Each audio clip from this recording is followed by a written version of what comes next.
तो आज मैं आपको सुपर नोड के बारे में भी पढ़ाने वाला हूँ, और जिन लोगों को भी सुपर नोड आता है उनको बड़ा अच्छा लगेगा कि सुपर नोड का कंसेप्ट क्या है, थॉट प्रोसेस क्या है, सुपर नोड कहाँ से आया। तो ठीक है, अभी तो मैं शुरू में बेसिक इक्विवेलेंट सर्किट के बारे में बात करूंगा, फिर सुपर नोड पे आऊंगा। तो आज अपन सुपर नोड के टॉपिक को कवर कर लेंगे। अगर आप अपने नोट्स बनाते चल रहे हो, नोट्स अगर बनाते चल रहे हो तो बड़े ध्यान से देखिएगा। तो इंपॉर्टेंट इक्विवेलेंट सर्किट में बना देता हूं, इंपॉर्टेंट इक्विवेलेंट सर्किट। एक नेटवर्क जब आप पढ़ रहे हो तो आपको इंपॉर्टेंट इक्विवेलेंट सर्किट के बारे में आइडिया रहना चाहिए कि किस टाइप की वैरायटी ऑफ जो सर्किट्स होते हैं उसके बारे में बड़ा बेसिक और गुड आइडिया होना चाहिए। तो इंपॉर्टेंट इक्विवेलेंट सर्किट क्या आपके पास, अगर मैं बोलूँ आपके पास तो 1 नंबर देता हूँ इंपॉर्टेंट इक्विवेलेंट सर्किट को, कि बेसिक बस आप नोट करते जाना। ये वोल्टेज सोर्स है, रेजिस्टेंस है, वोल्टेज सोर्स है, रेजिस्टेंस है और वोल्टेज। अगर आपको ध्यान में दिख रहा होगा कि ये टर्मिनल एक ए है, ये टर्मिनल बी है, ये R1 है, ये V1 है, ये R2 है, ये V2 है और ये R3, और सब में करंट सेम है। तो क्या आपके पास एक प्रैक्टिकल वोल्टेज सोर्सेस है, और अगर voltage sources, practical voltage sources अगर सीरीज में कनेक्टेड है, देख रहे हैं आपके पास, तो practical voltage sources are connected in series. Actually practical voltage sources अगर मैं बोलूँ, क्या दिख रहा है आपके पास, तो एक इंटरनल रेजिस्टेंस जब किसी वोल्टेज सोर्स का होता है तो इसको प्रैक्टिकल इंडिपेंडेंट वोल्टेज सोर्स बोल देते हैं। Practical independent voltage source. एक और इंटरेस्टिंग बात है कि इस टर्मिनल में जो भी करंट फ्लो हो रहा होगा भाई वो तो सेम करंट ही फ्लो हो रहा होगा, तो सबके सब रजिस्टर सीरीज में। तो क्या होता है पता है आपके पास, कि अगर आप प्रैक्टिकल वोल्टेज सोर्सेस अगर सीरीज में कनेक्टेड है तो सब रजिस्टेंस को आप ऐड कर सकते हो, क्योंकि सीरीज में रजिस्टेंस ऐड होता है। जो वोल्टेज सोर्स होते हैं उनकी पोलैरिटी के अकॉर्डिंग आप सबको ऐड कर सकते हो। मैं पोलैरिटी V1 का जो है वही ले रहा हूँ, वही V3 का है, बट V2 का अपोजिट है। कोई बोलेगा कि सर ये कैसे डिसाइड किया कि V1 और V3 आपको प्लस लेना है और V2 माइनस लेना है। तो मैं बोलूंगा कि ये वैल्यू तो मेरे को पता है नहीं, ये वैल्यू तो मेरे को पता है नहीं, क्योंकि वैल्यू मैं दे नहीं रहा हूँ। V1 V2 V3 है। अगर ये 10 है, अगर ये 10 है और ये 5 है, 15 और ये 2 है, तो 15 माइनस 2 करूंगा तो 13 आएगा, और 13 यही वाला होगा V1 और V3 वाला।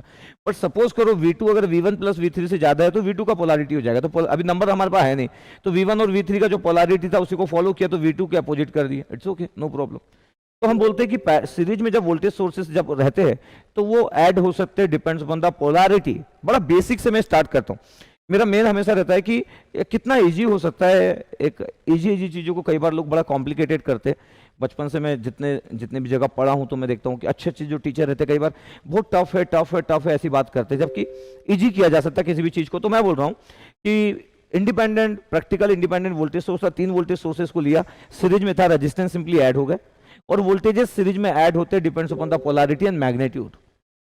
अगर मैग्नीट्यूड V1 V3 का ज्यादा है तो V1 और V3 का पोलैरिटी होगा, इसलिए किसी को वरी करने की जरूरत नहीं कि वाई V2 इज नेगेटिव, क्योंकि मेरे पास नंबर नहीं है ना।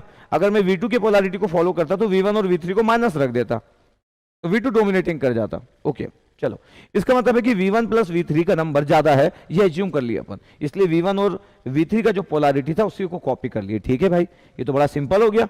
अगर मैं बोल रहा हूँ कि ठीक है, इसके साथ साथ ऐसे बढ़ते जाते हैं कि अगर मेरे पास 2 वोल्टेज जैसे V1 और V2, हम बोल रहे हैं कि 2 वोल्टेज जैसे V1 V2 और वो पैरेलल में कनेक्टेड है, वो पैरेलल में कनेक्टेड है, टर्मिनल ए बी है।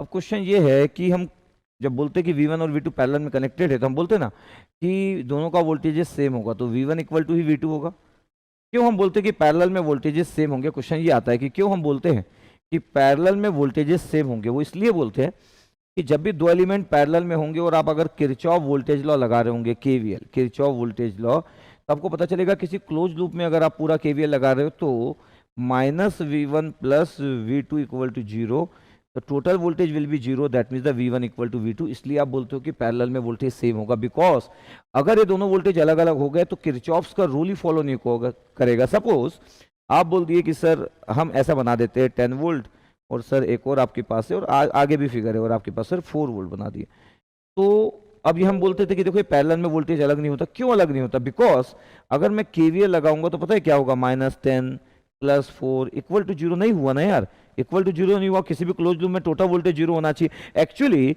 -10 प्लस 4 नॉट इक्वल टू 0 हुआ। इसका मतलब है कि ये वॉयलेट कर रहा है KVL इक्वेशंस को। तो कोई भी सर्किट जो किरचॉफ्स लॉ को फॉलो नहीं करता है वो सर्किट एक इनवैलिड सर्किट होता है, उसकी वैलिडिटी नहीं होती है। इसलिए जो हम बोलते हैं कि पैरेलल में वोल्टेज सेम होंगे, क्यों पैरेलल में वोल्टेज सेम होंगे? इसलिए सेम होंगे क्योंकि तभी तो वो किरचॉफ वोल्टेज लॉ फॉलो करते हैं। तो बड़ा बेसिक सा चीज है, किसी को बोला जाए कि why voltage will be same in parallel,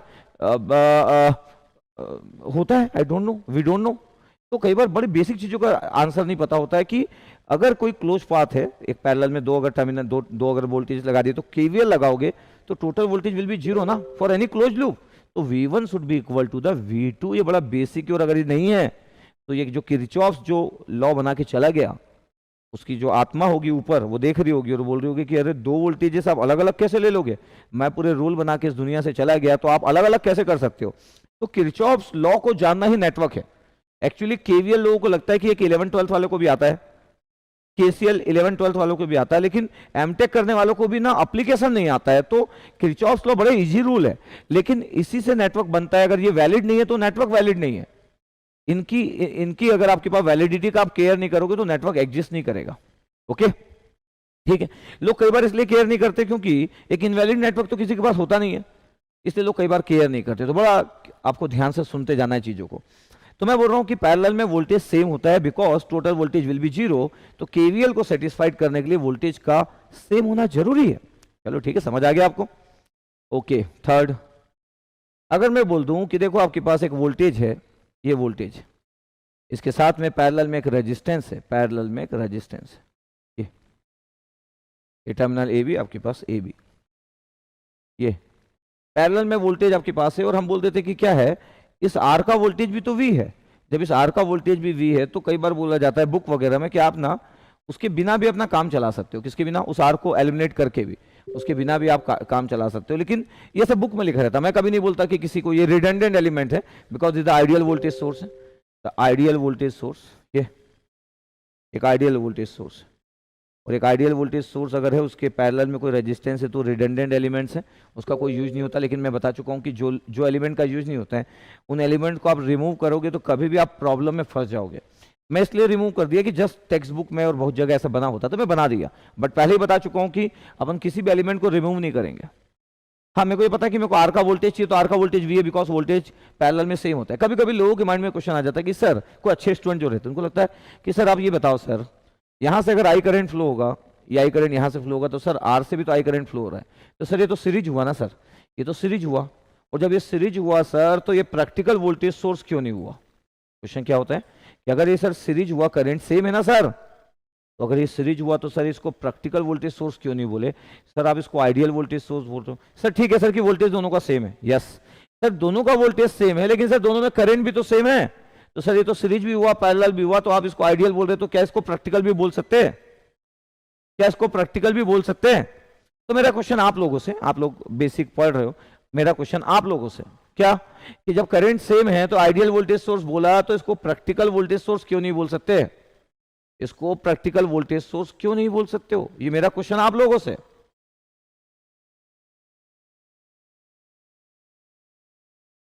देखो ध्यान से, बताओ क्यों नहीं बोल सकते? जब करंट सेम है तो, करंट जब सेम है तो क्यों नहीं बोल सकते? बताना है आपको, ठीक है बताओ। नहीं, रिमूव करने की बात ही नहीं कर रहा, नहीं करते, चलो रिमूव नहीं करते, रिमूव नहीं करते बोला, रिमूव नहीं कर रहे, डोंट वरी फॉर दैट कि रिमूव करेंगे, नहीं कर रहे रिमूव, चलो नहीं कर रहे रिमूव, चलो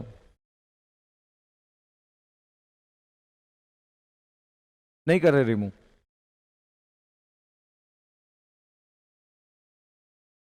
बताओ,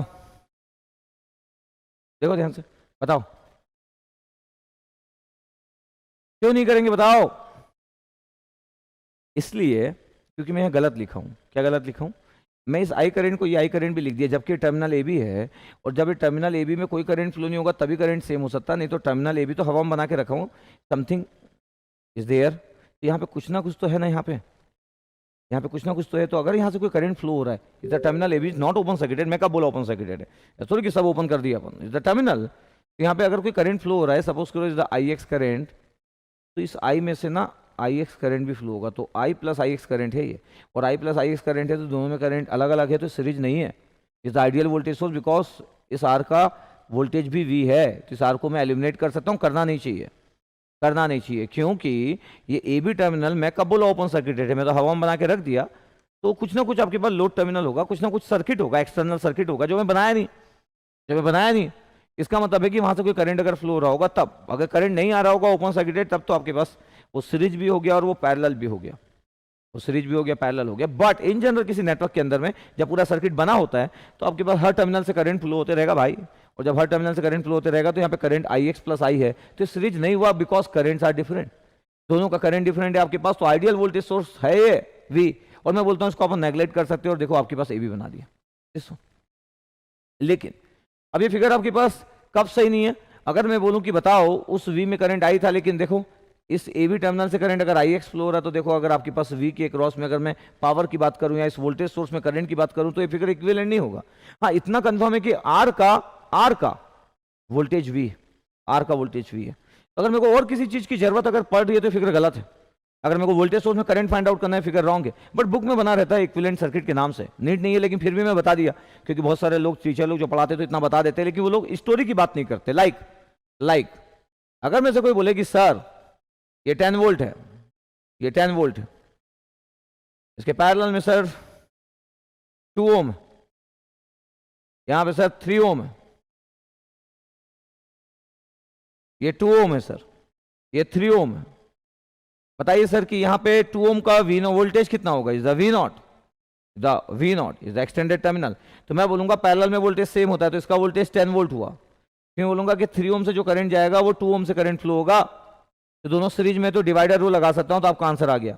तो मैं बोलूंगा कि देखो आंसर आ गया यार 10 इंटू 2 अपॉन 2 प्लस 3 5, तो 4 वोल्ट आ गया। तो मैं बोलूंगा देखो 4 वोल्ट आएगा कि नहीं, आप बोलोगे सही है सर, मैं बोलूंगा देखो 2 ओम का क्या यूज हुआ, अगर ये 2 ओम यहाँ पे जो है उसका कोई यूज नहीं हो रहा है यार, कोई यूज नहीं हो रहा है, क्योंकि एक रिडंडेंट एलिमेंट से इसको हटाया भी जा सकता है, तो इस 2 ओम को अगर मैं हटा दूं तो भी वी नॉट का आंसर में कोई फर्क पड़ेगा कि नहीं पड़ेगा सर, बिल्कुल नहीं पड़ेगा। तो मैं बोलूंगा कि क्या 2 ओम को हटा दूं, तो लोग बोलते हटा दो कोई प्रॉब्लम नहीं है, लेकिन आपको पता रहना चाहिए कि आप लकी हो, लकी इसलिए हो क्योंकि आप उसको हटा तो दिए और आपको जो चाहिए था उसमें कोई प्रॉब्लम नहीं हुई, तो 3 था और 2 ओम था और देखो आप 2 ओम को हटा दिए, बोले कि 2 ओम को हटा दो, बट आप लकी इसलिए थे क्योंकि उस नेटवर्क में आप कैलकुलेट वो चीज कर रहे थे जिसमें कि उसके हटाने से कोई फर्क नहीं पड़ा, इसलिए अभी देखो आपके पास बहुत फिगर था सेम 2 ओम को हटा दिए।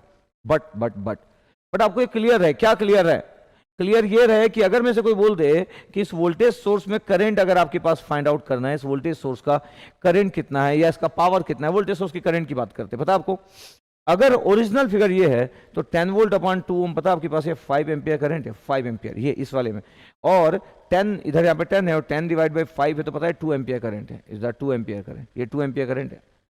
तो अगर इधर 2 एम्पियर जा रहा है क्योंकि वी नॉट 4 वोल्ट है, 4/2 तो 2, इधर 2 जा रहा है इधर 5 जा रहा है, तो पता है वोल्टेज सोर्स का एक्चुअल करंट 7 एम्पियर है, बट इस फिगर में बताया जा रहा है कि हमारे पास करंट 2 एम्पियर है, तो दोनों फिगर सही नहीं है। आप क्यों, क्योंकि इस वोल्टेज सोर्स का करंट 2 एम्पियर है, इस वोल्टेज सोर्स का करंट 7 एम्पियर है और 7 एम्पियर करेक्ट है। इसका अंदर बिना सोचे समझे किसी एलिमेंट को हटाना नहीं है, बट फिर भी टेक्स्ट बुक में होता है इसलिए बोला कि देखो आर रिडंडेंट एलिमेंट्स है, बट ये भी जरूरी है कि आर का अगर कोई यूज नहीं है तो कौन सा टाइम होता है जिसमें आर का कोई यूज नहीं है। अगर आपको आर के वोल्टेज की नीड है, अगर आपको आर के वोल्टेज की नीड है तो फिर आर की जरूरत नहीं है, लेकिन अगर आपको करंट की जरूरत है किसी अलग अलग ब्रांचेस में तो ये आर अपना रोल प्ले करेगा, ये बड़ा इंपॉर्टेंट है। तो ओवरऑल में से क्या सीखे हो आप, सर हम किसी को एलिमिनेट नहीं करेंगे सर, चाहे वो दिख रहा हो कि इसकी कोई जरूरत नहीं है तो भी सर हम उसको हटाएंगे नहीं नेटवर्क से। यस, ये मेरे को प्रॉमिस चाहिए, ये मेरे को प्रॉमिस चाहिए कि किसी भी नेटवर्क से किसी भी एलिमेंट्स को आप कभी भी रिमूव नहीं करोगे। आप अगर मेरे स्टूडेंट्स हो तो आप कभी भी किसी भी एलिमेंट्स को किसी भी सर्किट से रिमूव नहीं करोगे, मेरे को प्रॉमिस चाहिए, ये मेरे को प्रॉमिस चाहिए कि हम कभी भी कितना भी दिख रहा हो कि सर इसका कोई यूज नहीं, तो भी आप कभी भी किसी भी सर्किट से किसी भी एलिमेंट को, चाहे वो यूज हो चाहे ना हो, कहां हम इतना सोचने जाएंगे एक नॉर्मली स्टूडेंट यूज हो रहा है कि नहीं हो रहा है, कहां इतना सोचने जाएगा, कहां सोचने जाएगा। तो सीधा से बात है, नहीं करेंगे रिमूव, वो रहेगा।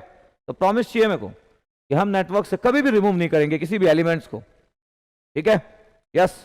तो प्रॉमिस चाहिए मेरे को, तो ये प्रॉमिस आपका ना आपके लिए अच्छा रोल प्ले कर देगा, ये प्रॉमिस आपका रोल अच्छा प्ले कर देगा, समझ रहे हो ना। कुछ लोग प्रॉमिस को फॉलो करते हो, कुछ लोग प्रॉमिस को फॉलो करते हैं। कभी कभी बचपन में कोई सिगरेट वगैरह स्मोकिंग कर रहा है, मम्मी पकड़ ली, मम्मी हाथ वाथ दे के कसम खिलवा ली अपने हाथ रख के, तो कुछ लोग कसम खा लेते हैं और उस कसम को फॉलो करते हुए पूरी जिंदगी भर सिगरेट नहीं पीते। तो समझ लो ना, कभी कभी प्रॉमिस को फॉलो करना आपकी जिंदगी में बहुत ही गुड रिजल्ट दे सकता है, गुड रिजल्ट दे सकता है। कुछ लोग तोड़ देते कसम, वो एक अलग चीज है। तो आप अगर मेरे प्रॉमिस को अगर फॉलो कर रहे हो तो ये आपके लिए प्लस पॉइंट्स है, ये आपके लिए प्लस पॉइंट्स है, बोला ये आपके लिए प्लस पॉइंट है पक्का। ये वैसा ही है जैसा मैं अभी एक एग्जांपल लिया, ये वैसा ही है जैसे मैं एक एग्जांपल लिया, ठीक है। ऐसा नहीं कि आप प्रॉमिस ब्रेक कर देना, कि आप सोचे कि सर प्रॉमिस हम ब्रेक कर देंगे, और प्रॉमिस ब्रेक करेंगे सर तो आप ही को निपटा देंगे हम, आप ही की तो कसम खाए है ना, नहीं, ऐसा भी ना हो। ठीक है, चलो प्रॉमिस किए, आप प्रॉमिस किए, ओके थैंक यू, कि प्रॉमिस किए कि किसी भी एलिमेंट्स को आप रिमूव नहीं करोगे, रहने दोगे, कुछ नहीं कर रहा है तो कौन सा हमारा कौन सा कोई स्पेस ले ले, हमारा घर में थोड़ी कोई मेहमान है वो जो हमारा स्पेस ले ले, नेटवर्क ही तो हो, नेटवर्क एक सर्किट में बना है, रहने दो यार, मत हटाओ, नेटवर्क की तो बात है, कौन सा हमारा कोई हम लैब के अंदर है जो कि हमारा कॉम्प्लेक्सिटी बढ़ा दे रहा है या हमारा कॉस्ट बढ़ा दे रहा है। एक ब्लैंक पेपर में बना हुआ एक सर्किट का एलिमेंट्स है, उसको रिमूव करने की नीड नहीं है। ठीक है, चलो नहीं करेंगे ब्रेक, ठीक है चलो, ओके गुड, ठीक है चलो, एक बात तो मनवा लिया मैं कि ऐसा आपको नहीं करना है, ओके चलो। नेक्स्ट क्या होता है आपके पास, वोल्टेज सोर्स की चार प्रॉपर्टी बेसिक एकदम, कि बोला जाता है कि अगर एक आइडियल वोल्टेज सोर्स है और आइडियल करंट सोर्स अगर सीरीज में पैरेलल में कनेक्टेड है, ये पैरेलल है ना, दोनों का वोल्टेज सेम, ये देखो आपके पास ए बी टर्मिनल है, तो आपके जो बाकी एग्जाम होते हैं ईएससी इंजीनियरिंग सर्विसेज एग्जाम या एसएससी जेई या इंडिया के डिफरेंट सिंपल स्टेट वगैरह के एग्जाम होते रहते हैं, उसमें सब आता रहता है कि when ideal voltage source is parallelly connected with ideal current source then resultant will be, ऐसा ये डिफरेंट इंडिया के जो बहुत गेट वाले लोग ऐसा नहीं पूछते, मतलब गेट वाले लोग का अपना स्टाइल है, उनका अपना लेवल है, बट फिर भी आपको तो कोई भी एग्जाम हो क्या फर्क पड़ता है। तो अगर एक आइडियल वोल्टेज सोर्स एक आइडियल करंट सोर्स के साथ पैरेलल में कनेक्टेड है तो पता है resultant will be the ideal voltage source. वैसे तो मेरे को हटाना नहीं चाहिए, किसको नहीं हटाना चाहिए, करंट सोर्स को नहीं हटाना चाहिए, बिकॉज वी का करंट सेम नहीं होगा दोनों फिगर में, लेकिन अगर मेरे को सिर्फ वोल्टेज की जरूरत है तो वो बोल दिया जाता है कि एक आइडियल वोल्टेज सोर्स और एक आइडियल करंट सोर्स अगर पैरेलल में कनेक्टेड है तो resultant will be ideal voltage source. कभी कभी बोला जाता है कि ideal Thevenin equivalent, ideal Thevenin equivalent में आर थेवेनिन जीरो हो जाएगा, आइडियल थेवेनिन इक्विवेलेंट और आइडियल नॉर्टन इक्विवेलेंट्स अगर पैरेलल में कनेक्टेड है तो resultant will B Thevenin equivalents या नॉर्टन इक्विवेलेंट्स, तो resultant will B Thevenin equivalent. पता आपको, तो मैं बोल रहा हूँ कि ideal voltage source ideal current source के साथ अगर पैरेलल में कनेक्टेड है तो resultant will be ideal voltage source. और सेम चीज आपके पास, आपने को कभी करंट सोर्स को नहीं, जब रजिस्टर को नहीं हटाया तो करंट सोर्स को कहां से हटाएंगे, बट फिर भी जस्ट बताने के लिए कि देखो अगर ये 10 वोल्ट है, ये 10 वोल्ट इसके पैरेलल में 10 एम्पियर कनेक्टेड है, पता है इसके पैरेलल में 10 एम्पियर कनेक्टेड है। और अगर मैं बोलूं कि देखो यहाँ पे एक रेजिस्टेंस है, एक रेजिस्टेंस आपके पास और यहाँ पे एक रेजिस्टेंस है, और ये 1 ओम है और ये 1 ओम है, इसको V0, ये इस V0 की वैल्यू चाहिए, तो इस 10 ओम का कोई यूज नहीं, क्योंकि यहाँ का वोल्टेज भी 10 वोल्ट है और यहाँ का वोल्टेज 10 वोल्ट है, तो इक्वली डिवाइड हो रहा है 1 और 1 में, तो बताओ 5 वोल्ट हो जाएगा, वोल्टेज डिवाइडर रूल से 5 वोल्ट। इसका मतलब है कि क्या इस 10 एम्पियर का, क्या इस 10 एम्पियर का क्या नीड पड़ी, नहीं पड़ी 10 एम्पियर के नीड, लेकिन अगर मैं यहाँ पे करंट की बात करूं तो 10 एम्पियर अपना रोल प्ले कर देगा। तो अगर एक आइडियल वोल्टेज सोर्स और आइडियल करंट सोर्स अगर पैरेलल में कनेक्टेड है और आपको वोल्टेज की रिक्वायरमेंट है अक्रॉस दैट टर्मिनल, तो फिर वो करंट सोर्स कुछ रोल प्ले नहीं करेगा, बिकॉज पैरेलल में वोल्टेज सेम होता है। ये वैसे ही हुआ जैसे एक रेजिस्टेंस के साथ अगर वोल्टेज सोर्स पैरेलल में कनेक्टेड था, वैसे ये करंट सोर्स पैरेलल में कनेक्टेड है। ऐसा लोग बोलते हैं कि ऐसा करना चाहिए, क्यों करना चाहिए वो बता दिया कि अगर मेरे को वोल्टेज की नीड है तो कुछ नहीं करेगा, बट वोल्टेज छोड़ के अगर मेरे को टर्मिनल में करंट की जरूरत है या पावर की जरूरत है, और कुछ तो होता नहीं यार नेटवर्क में, voltage current power, voltage current power, तो अगर वोल्टेज छोड़ के करंट की जरूरत है या मेरे को पावर की जरूरत है तो ये रिस्की है और ये गलत है, ये रिस्की और गलत है।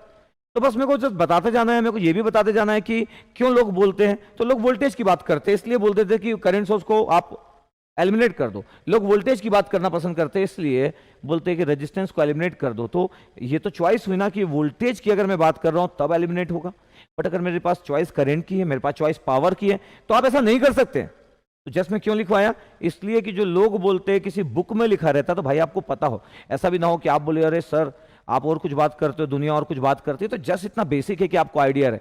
अगर कोई बोलता है कि एलिमिनेट कर सकते तो बोले हाँ कर सकते हैं यार, पावर तो सेम ही होता, वोल्टेज तो सेम होता है इसलिए कर सकते हैं, जिस दिन करंट और पावर की जरूरत पड़ेगी यार नहीं कर पाएंगे। इतना अच्छा क्लियर होना चाहिए, इतना अच्छा क्लियर होना चाहिए। लेकिन मैं बता दिया अपन कभी एलिमिनेट नहीं करेंगे, आप मेरे से प्रॉमिस किए हो आप में से प्रॉमिस किया भाई कि आप एलिमिनेट नहीं करोगे, तो जस्ट आपके पास गुड आइडिया है इसलिए जस्ट बता दिया। तो देखो आपके पास चार चीज।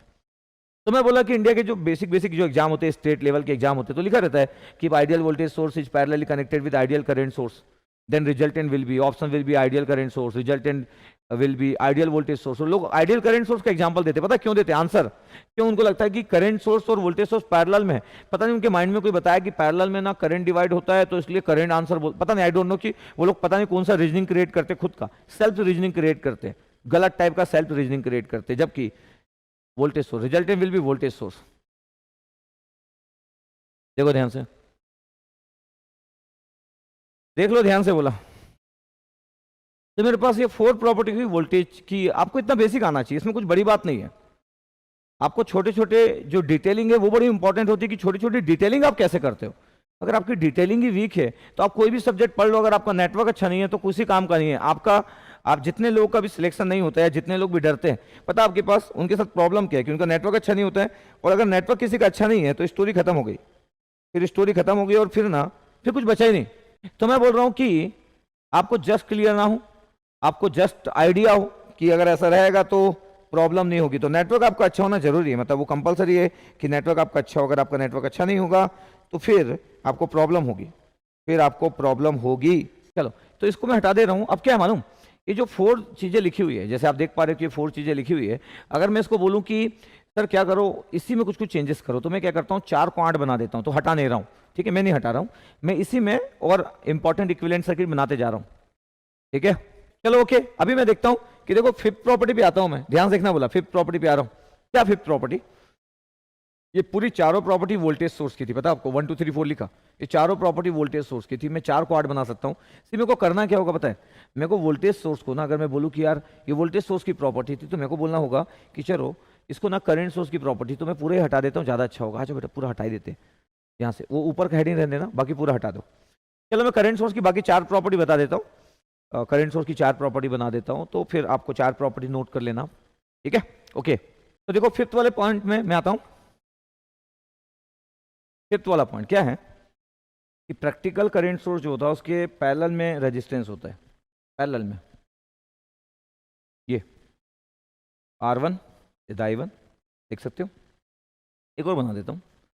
तो प्रॉपर्टी ऑफ करंट सोर्स लिखने जा रहा हूँ। जो फर्स्ट था वो प्रॉपर्टी ऑफ वोल्टेज सोर्स था, पता है। वैसे तो मैं चारों वोल्टेज सोर्स की प्रॉपर्टी लिखा, अगर मैं बोलूँ 1 से लेकर 4 तक सर आप जो बताया वो क्या था, तो मैं बोलूँगा प्रॉपर्टी ऑफ वोल्टेज सोर्स था। वोल्टेज सोर्स हर तरीके से उसका डिस्कशन था। अब मैं करंट सोर्स के बारे में बात करने वाला हूँ। दो ही तो होते हैं यार, वोल्टेज सोर्स और करंट सोर्स, तो अब मैं करंट सोर्स पे फोकस करने वाला हूँ। अब 4 प्रॉपर्टी करंट सोर्स की होगी। पता आपके पास क्या है, अगर ध्यान से देखा जाए तो एक प्रैक्टिकल इंडिपेंडेंट करंट सोर्स है, प्रैक्टिकल इंडिपेंडेंट करंट सोर्स। तो practical independent current source are connected in parallel. देखो पैरेलल में कनेक्टेड है प्रैक्टिकल इंडिपेंडेंट करंट सोर्स। पता आपके पास क्या होता है, अगर मैं इक्विवेलेंट वाइज बोलूँ ना, तो पता है सब करंट सोर्स ऐड हो सकते हैं, depends upon the direction. Direction upward लिख रहा हूँ, नंबर तो पता नहीं, तो I1 प्लस I2 क्योंकि दोनों अपवर्ड है। I3 क्यों माइनस, क्योंकि वो डाउनवर्ड है। तो रिजल्टेंट जो हो गया वो ये, अगर मैं डाउनवर्ड करता तो I1 और I2 माइनस होते और ये प्लस होता। नंबर तो पता नहीं, जब नंबर पता होगा तो जो भी डोमिनेटिंग होगा उसको ले लेंगे अपन। अगर I3 डोमिनेटिंग होगा तो करंट नीचे आएगा, I1 प्लस I2 डोमिनेटिंग होगा तो करंट ऊपर आएगा। और ये जो इक्विवेलेंट है आपके पैरेलल में, ये टर्मिनल ए बी, यार ये टर्मिनल ए बी ऐसा बना देता हूँ हमेशा मैं, जिससे आपको क्लियर है कि टर्मिनल ए बी है। ये आर इक्विवेलेंट की वैल्यू है। आपको पता है आर इक्विवेलेंट की वैल्यू क्या होगा, पैरेलल में अगर 3 रजिस्टर कनेक्टेड है तो R1 R2 R3 upon R1 R2 plus R2 R3। जब हमको फिजिक्स का टीचर ये लिखता था, ये इतना बेसिक सा रिजल्ट जब लिखता था 11 12th में, और हम कॉम्पिटिटिव एग्जाम की प्रिपरेशन करते थे, तो बड़ा अच्छा लगता था, बड़ा अच्छा लगता था आपके पास ये 3 रजिस्टेंस का पैरेलल। 11 12 में तो बड़ा इंपॉर्टेंट होता है। 2 का तो सभी जानते हैं, दुनिया जानती है, R1 R2 अपन R1 प्लस R2, 3 का ही है। बट फिर भी आपको याद नहीं आता तो कोई प्रॉब्लम नहीं यार। 1 upon R equivalent is always equal to कितने भी रजिस्टर हो, 1 upon R1 plus 1 upon R2 plus 1 upon R3। ये रिजल्ट होता ही है पैरेलल में, कोई प्रॉब्लम नहीं है। बट फिर भी 3 का पता होना चाहिए कि इंजीनियर को नहीं पता तो इट्स ओके, कोई प्रॉब्लम नहीं। ये प्रॉपर्टी ऑफ करंट सोर्स हुआ, पता आपके पास प्रैक्टिकल इंडिपेंडेंट जो करंट सोर्स था पैरेलल में कनेक्टेड था, पैरेलल में कनेक्टेड था। Love from Ladakh, okay thank you, Ladakh तक लव, थैंक यू। तो यहां देखो आपके पास जस्ट ए और बी टर्मिनल, आपके पास ए और बी टर्मिनल है। तो जस्ट हमको दिखना चाहिए, जस्ट हमको दिखना चाहिए बोला कि आपको सब चीजें क्लियर हो, कोई भी डाउट ना हो, आपको कोई भी डाउट ना हो। तो अगर पैरेलल में कोई ये बोल सकता है, सबका माइंड में हो सकता है कि सर ये अपवर्ड क्यों किया, अरे ये डाउनवर्ड भी हो सकता था। i3 अगर बड़ा नंबर होता, नंबर तो नहीं पता, नंबर थोड़ी दे रहा हूं मैं, तो फिर i3 प्लस होता और दोनों माइनस होते, तो इट्स ओके, कोई प्रॉब्लम नहीं है। तो अब आपके पास तो अब अगर ना पैरेलल में अगर आप देखो ध्यान से, तो देखो ये प्रॉपर्टी ऑफ करंट सोर्स है।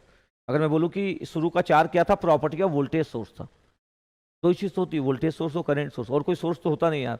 अब करंट सोर्स चल रहा है, तो 5th ये हुआ। 6 क्या होगा, 6 बोला जाता है कि देखो अगर दो करंट सोर्स अगर सीरीज में हो, दो करंट सोर्स सीरीज में हो, ये सीरीज में अगर दो करंट सोर्स हो और ये ए भी टर्मिनल हो, तो ओपन तो है नहीं तो करंट जीरो हो जाता। तो बोला जाता है कि देखो ये i1 है और ये i2 है। क्यों बोलते हैं कि सीरीज में करंट सेम होना चाहिए? अगर किसी को बोला जाए we know that in series connection current will be same, ऐसा बोलते हैं ना हम लोग, we know that in series connection current will be same, we know that in parallel connection voltage will be same. तो बताओ पैरेलल में voltage क्यों सेम होना चाहिए? क्योंकि पैरेलल में अगर आप दो पाथ लगाओगे तो टोटल वो क्लोज पाथ बना लेगा, और क्लोज पाथ में टोटल वोल्टेज जीरो होना चाहिए, इसलिए दोनों का वोल्टेज सेम होना चाहिए। क्यों हम बोलते कि we know that in case of series connection current will be same? Because अगर मैं किसी भी जगह पे एक नोड कलेक्ट कर लूं, एक नोड बना लूं, क्रिएट कर लिया एक नोड, ये नोड एज्यूम कर लिया, एक नोड एज्यूम कर लिया, नोड तो बना सकते कहीं पे भी यार, एक नोड एज्यूम कर लिया, बड़ा सिंपल है बट फिर भी। तो पता है आपके पास इस जगह पे किरचॉफ बोल के गया कि किसी जगह पे अगर आप नोड क्रिएट करते हो करंट वाइज, तो देखो i2 इनकमिंग है तो माइनस i2 होगा, और i1 आउटगोइंग है तो प्लस i1 होगा। आउटगोइंग को मैं प्लस लेता हूँ और इनकमिंग को माइनस, अपने आप i1 इक्वल टू i2 हो गया, अपने आप i1 इक्वल टू i2 हो गया। ऐसा हो नहीं सकता है कि पता चला किसी सीरीज में 10 एम्पियर इनकमिंग था और आउटगोइंग 20 एम्पियर था, तो पता है आपके पास ये सर्किट इनवैलिड सर्किट होगा। बिकॉज अगर आप नोड क्रिएट करोगे मिडिल में, तो according to Kirchhoff current law होगा -10 इनकमिंग 20 आउटगोइंग और नॉट इक्वल टू 0। तो किरचॉफ करंट लॉ फॉलो नहीं करेगा उस नोड में। और किसी भी नोड में, किसी भी नेटवर्क के किसी भी नोड या किसी भी क्लोज पाथ में अगर किरचॉफ वोल्टेज लॉ और किरचॉफ करंट लॉ फॉलो नहीं करता है, तो वो नेटवर्क को इनवैलिड माना जाता है। तो ये एक इनवैलिड सर्किट डायग्राम है, 10 एम्पियर और 20 एम्पियर, वो भी सीरीज में कनेक्टेड है। इसलिए बोला जाता है कि इन series connection current will be same. Okay, in series connection current will be same. तो हम अगर बोलते हैं बात को, तो कोई अगर पूछ ले, कोई अगर बहुत जूनियर सा स्टूडेंट से बोले कि सर क्यों सीरीज में करंट सेम होता होगा, और हम किसी कॉलेज में पढ़ा रहे, कभी प्रोफेसर बन गए, तो अपने पास आंसर हो, ऐसा ना हो कि आप उसको गुस्से से भगा दे।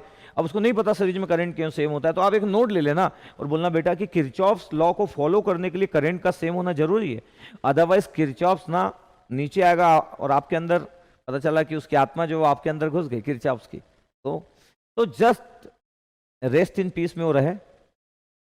किरचॉफ्स जो अपने रूल बना के गए उसके साथ हम छेड़खानी ना करें, तो उस रूल के साथ छेड़खानी ना हो, सर्किट की वैलिडिटी हो, इसलिए इन series connection current will be same, in parallel connection voltage will be same. तो मेरे को लगता है कि ठीक है, आपको क्लियर एकदम। तो देखो 6 क्लियर, आपको 7 भी क्लियर होगा, कोई प्रॉब्लम नहीं। 7 में क्या है, बोला जाता है कि देखो अगर एक एलिमेंट, एक रजिस्टर है और ये आई है, तब आपको ये क्लियर रहना चाहिए कि क्या क्या क्लियर रहना चाहिए कि जो रजिस्टर है, ये जो रजिस्टर है, इसको आप प्रैक्टिकल करंट सोर्स तो बोल नहीं सकते यार, आइडियल करंट सोर्स। कोई बोलेगा sir how ideal current source? अरे भाई करंट सोर्स के साथ अगर सीरीज पैरेलल में अगर रेजिस्टेंस हो तो practical ideal current source.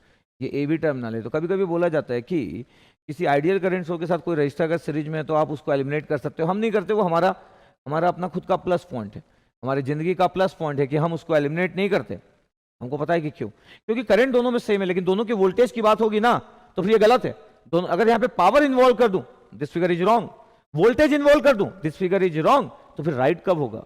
In case of current discussion, in case of current discussion this figure is correct only for the current discussion, but in case of voltage discussion this figure is wrong, for the power discussion this figure is wrong. एक चीज के लिए right है, उसी के लिए लोग equivalent circuit बना दिए, पता है आपके पास, एक फिगर के लिए राइट है, पता है current will be same, but book में बने होते लोग पढ़ाते हैं, तो मैं भी जस्ट बताते जा रहा हूं कि देखो ऐसा पढ़ाते हैं लोग, गलत नहीं पढ़ाते, बट एप्लीकेशन की बात होना जरूरी है कि सर कब नहीं होता है और कब होता है, ये बात होना जरूरी है। तो आप मेरे स्टूडेंट्स, आप बोलोगे कि yes in case of series connection we can eliminate are, but हम तो करते नहीं है, हमको पता है कि ये सेम क्यों है। इन केस ऑफ सीरीज कनेक्शन आपके पास जब हम बात करते हैं तो करंट तो एक डायरेक्शन में एक ही करंट होता है, तो हमको पता है कि जो रेजिस्टेंस है उसका कोई यूज नहीं, आइडियल करंट सोर्स है। तो कई बार बोला जाता है कि एक आइडियल करंट सोर्स के साथ अगर कोई एलिमेंट अगर कनेक्टेड हो सीरीज में, तो उस एलिमेंट का कोई भी एग्जिस्टेंस नहीं होता है, but for voltage calculation this figure is wrong, for power calculation this figure is wrong. I hope कि आपको क्लियर हुआ होगा, ठीक है। लास्ट बात कर लेते हैं, क्या लास्ट बात करेंगे पता है आपको, कि एक आइडियल वोल्टेज सोर्स और एक आइडियल करंट सोर्स है, मस्त बात ना। एक आइडियल वोल्टेज सोर्स और एक आइडियल करंट सोर्स है, दिस वन। और अगर आइडियल वोल्टेज सोर्स और अगर आइडियल करंट सोर्स है और सीरीज में कनेक्टेड है तो resultant will be ideal current source होता है। ऐसे सब क्वेश्चन एसएससी जेई और इंजीनियरिंग सर्विसेज, इंडिया के जो बेसिक एग्जाम होते हैं, स्टेट एग्जाम जो होते हैं, उसमें भी सब आते रहते हैं। दिस वन, ये हटा दिए, हमको नहीं हटाना है। For in case of current calculation, in case of current discussion, this figure is correct. Yes, in case of current calculation, current discussion, this figure is correct, but this figure is wrong for the voltage calculation, voltage discussion, power calculation, power discussion। ये बात आपको पता है, ये देखो ध्यान से। तो मेरे को लगता है कि ठीक है, बड़ा सिंपल है, बड़ा गुड आइडिया आप रखते हो और आपको पता भी है। अगर मैं किसी को बोलूं कि देखो यार ये एक रजिस्टर है, एक रजिस्टर है,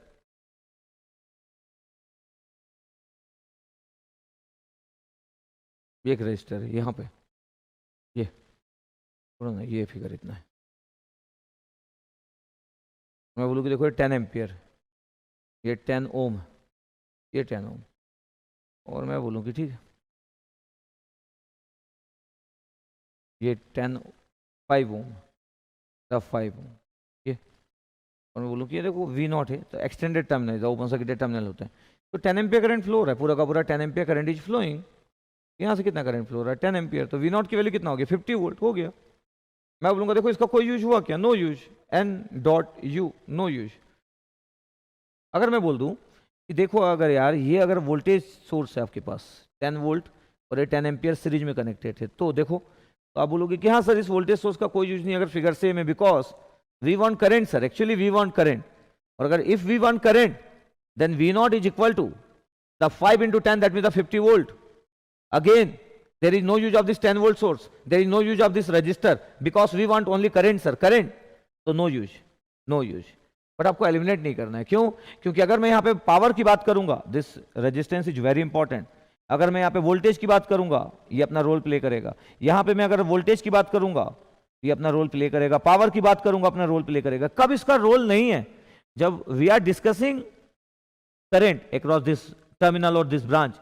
If we are discussing about the current in this terminal, in this branch, then there is no use of this voltage source and this resistance, because it's the ideal current source actually।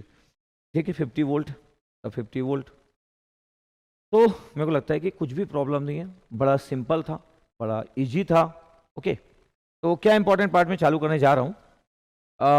आप सुने होंगे नाम, concept of super node बताने जा रहा हूं मैं। Concept of super node, concept of super node.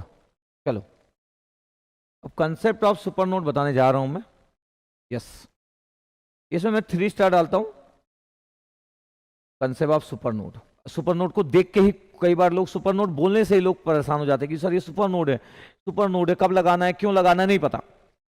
Super node क्यों लगाना है, कहां से आया, ये इसकी हिस्ट्री क्या है सुपर नोड की, वो कई बार नहीं पता होती है। तो चलो इट्स ओके, कोई भी प्रॉब्लम नहीं है, कोई भी प्रॉब्लम नहीं है। मैं आपको हिस्ट्री में भी ले जाऊंगा कि क्यों सुपर नोड आया, सुपर नोड नहीं होता तो क्या होता, कहां पे दुनिया आपकी टफ हो जाती। सुपर नोड के बिना आपका नेटवर्क स्ट्रांग नहीं हो सकता क्या? सुपर नोड अगर नहीं आता आपको तो सुपर नोड के बिना आपकी दुनिया टफ है क्या? ये सब बारे में अपन फोकस करेंगे। ठीक है, चलो concept of super node, concept of super node के बारे में मैं स्टार्ट कर रहा हूं। बोला पॉइंट्स नोट करेंगे, ठीक है? नहीं आता तो भी कोई प्रॉब्लम नहीं, जब अपना खत्म होगा तो आपको एक अच्छे से पता चल जाएगा कि यस क्या चीज है सुपर नोड। ठीक है, छोटे छोटे कंसेप्ट को बड़ा अच्छे से फोकस करना चाहिए। तो पहले पॉइंट पे आ रहा हूं मैं, पहले पॉइंट पे ध्यान से नोट करेंगे आप। चलो, if ideal voltage source, first point, if ideal voltage source in bracket independent और dependent, if ideal voltage source, if ideal voltage source in bracket independent और dependent, bracket close, bracket close. तो क्या बोल रहा हूं? If ideal voltage source independent और dependent is connected between two non reference node, is connected between two non reference node. If ideal voltage source independent और dependent is connected between two non reference node, is connected between two non reference node, then these two reference node, then these two non-reference node, ठीक है, अच्छे से note करना बोला। If ideal voltage source independent or dependent is connected between two non reference node, is connected between two non reference node, then these two non-reference node form generalized node, then these two non-reference node form generalized node और super node, generalized node और super node। Last time repeat कर देता हूं, क्या बोला मैं? If ideal voltage source independent और dependent is connected between two non reference node, then these two non-reference node form generalized node और super node। तो जो दो नॉन रेफरेंस नोड होते हैं ये क्या फॉर्म करते हैं? जनरलाइज नोड या सुपर नोड, इसको हम सुपर नोड बोलते हैं। समझ आएगा, स्टोरी समझ आएगा। तो ये जो फॉर्म करेंगे टू नॉन रेफरेंस नोड, इसको हम सुपर नोड बोलते हैं।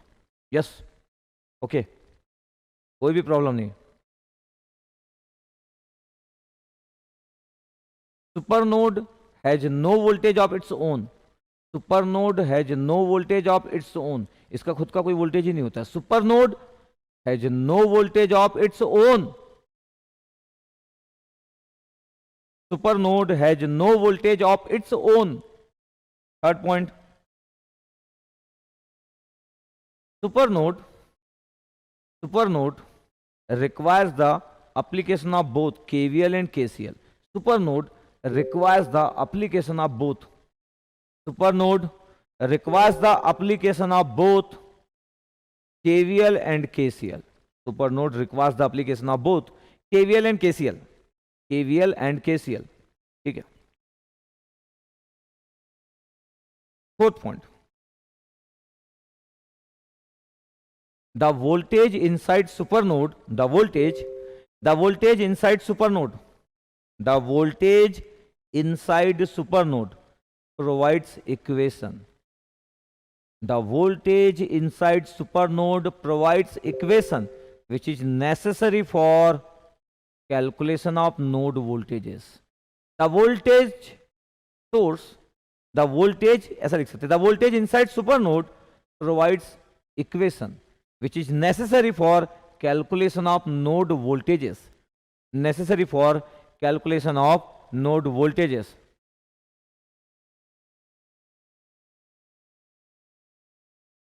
ठीक है, ओके। तो मैं 4 पॉइंट लिखा। फिर बेसिक अगर मैं बात करूं तो क्या होता पता आपके पास? अगर मैं बोलूं कि एक नोड इक्वेशन क्या होता, तो आप जानते हैं कि यार सर नोड इक्वेशन तो केसीएल होते हैं, बहुत ज़्यादा बोल दिया जाए तो ओम्स लॉ इंक्लूड कर लेते हैं, लेकिन केसीएल लिखोगे तो भी चलेगा। तो एक नोड इक्वेशन केसीएल होता है, लेकिन अगर मैं बोलूं कि सुपर नोड क्या होता है? सुपर नोड, क्यों इसको सुपर नोड बोले? क्योंकि ये स्पेशल है, क्योंकि सुपर नोड है और इसमें केवीएल प्लस केसीएल होता है। कैसे, तो देखेंगे। तो मैं बोल रहा हूं कि अगर एक नोड अगर केसीएल इक्वेशन है, ये तो जानते हैं सभी लोग, तो super node KVL plus KCL equation का फॉर्म होता है। चलो, अब क्या हुआ, ये तो पॉइंट्स हो गए, बोला सिंपल। सुपर नोड के 4 पॉइंट्स लिखा है, स्टेटमेंट लिखा है, इट्स ओके। अभी हमको समझना है क्या करते हैं अपन, क्वेश्चन से स्टार्ट करते हैं, डायरेक्ट क्वेश्चन से स्टार्ट करते हैं। Question number 1, consider the network. Question से स्टार्ट करो ना, concept. Consider the network shown in below figure, consider the network shown in below figure। चलो फिगर बना लेता हूँ।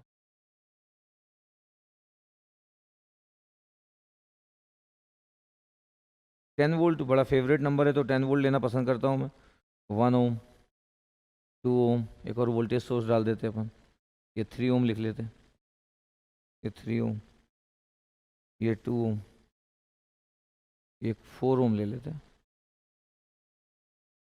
4 ओम, ये 5 वोल्ट ले लेते हैं, 10 माइनस का भी ले लो, current leaves from the positive terminal कर देते हैं। ठीक है, चलेगा। ये फिगर बना दिया मैं। 5, ये 5, 1 2 3 4 5 और एक 10, पूरे नंबर सब मस्त स्टाइल में ले लिए, 1 2 3 4 5 और 10। ठीक है,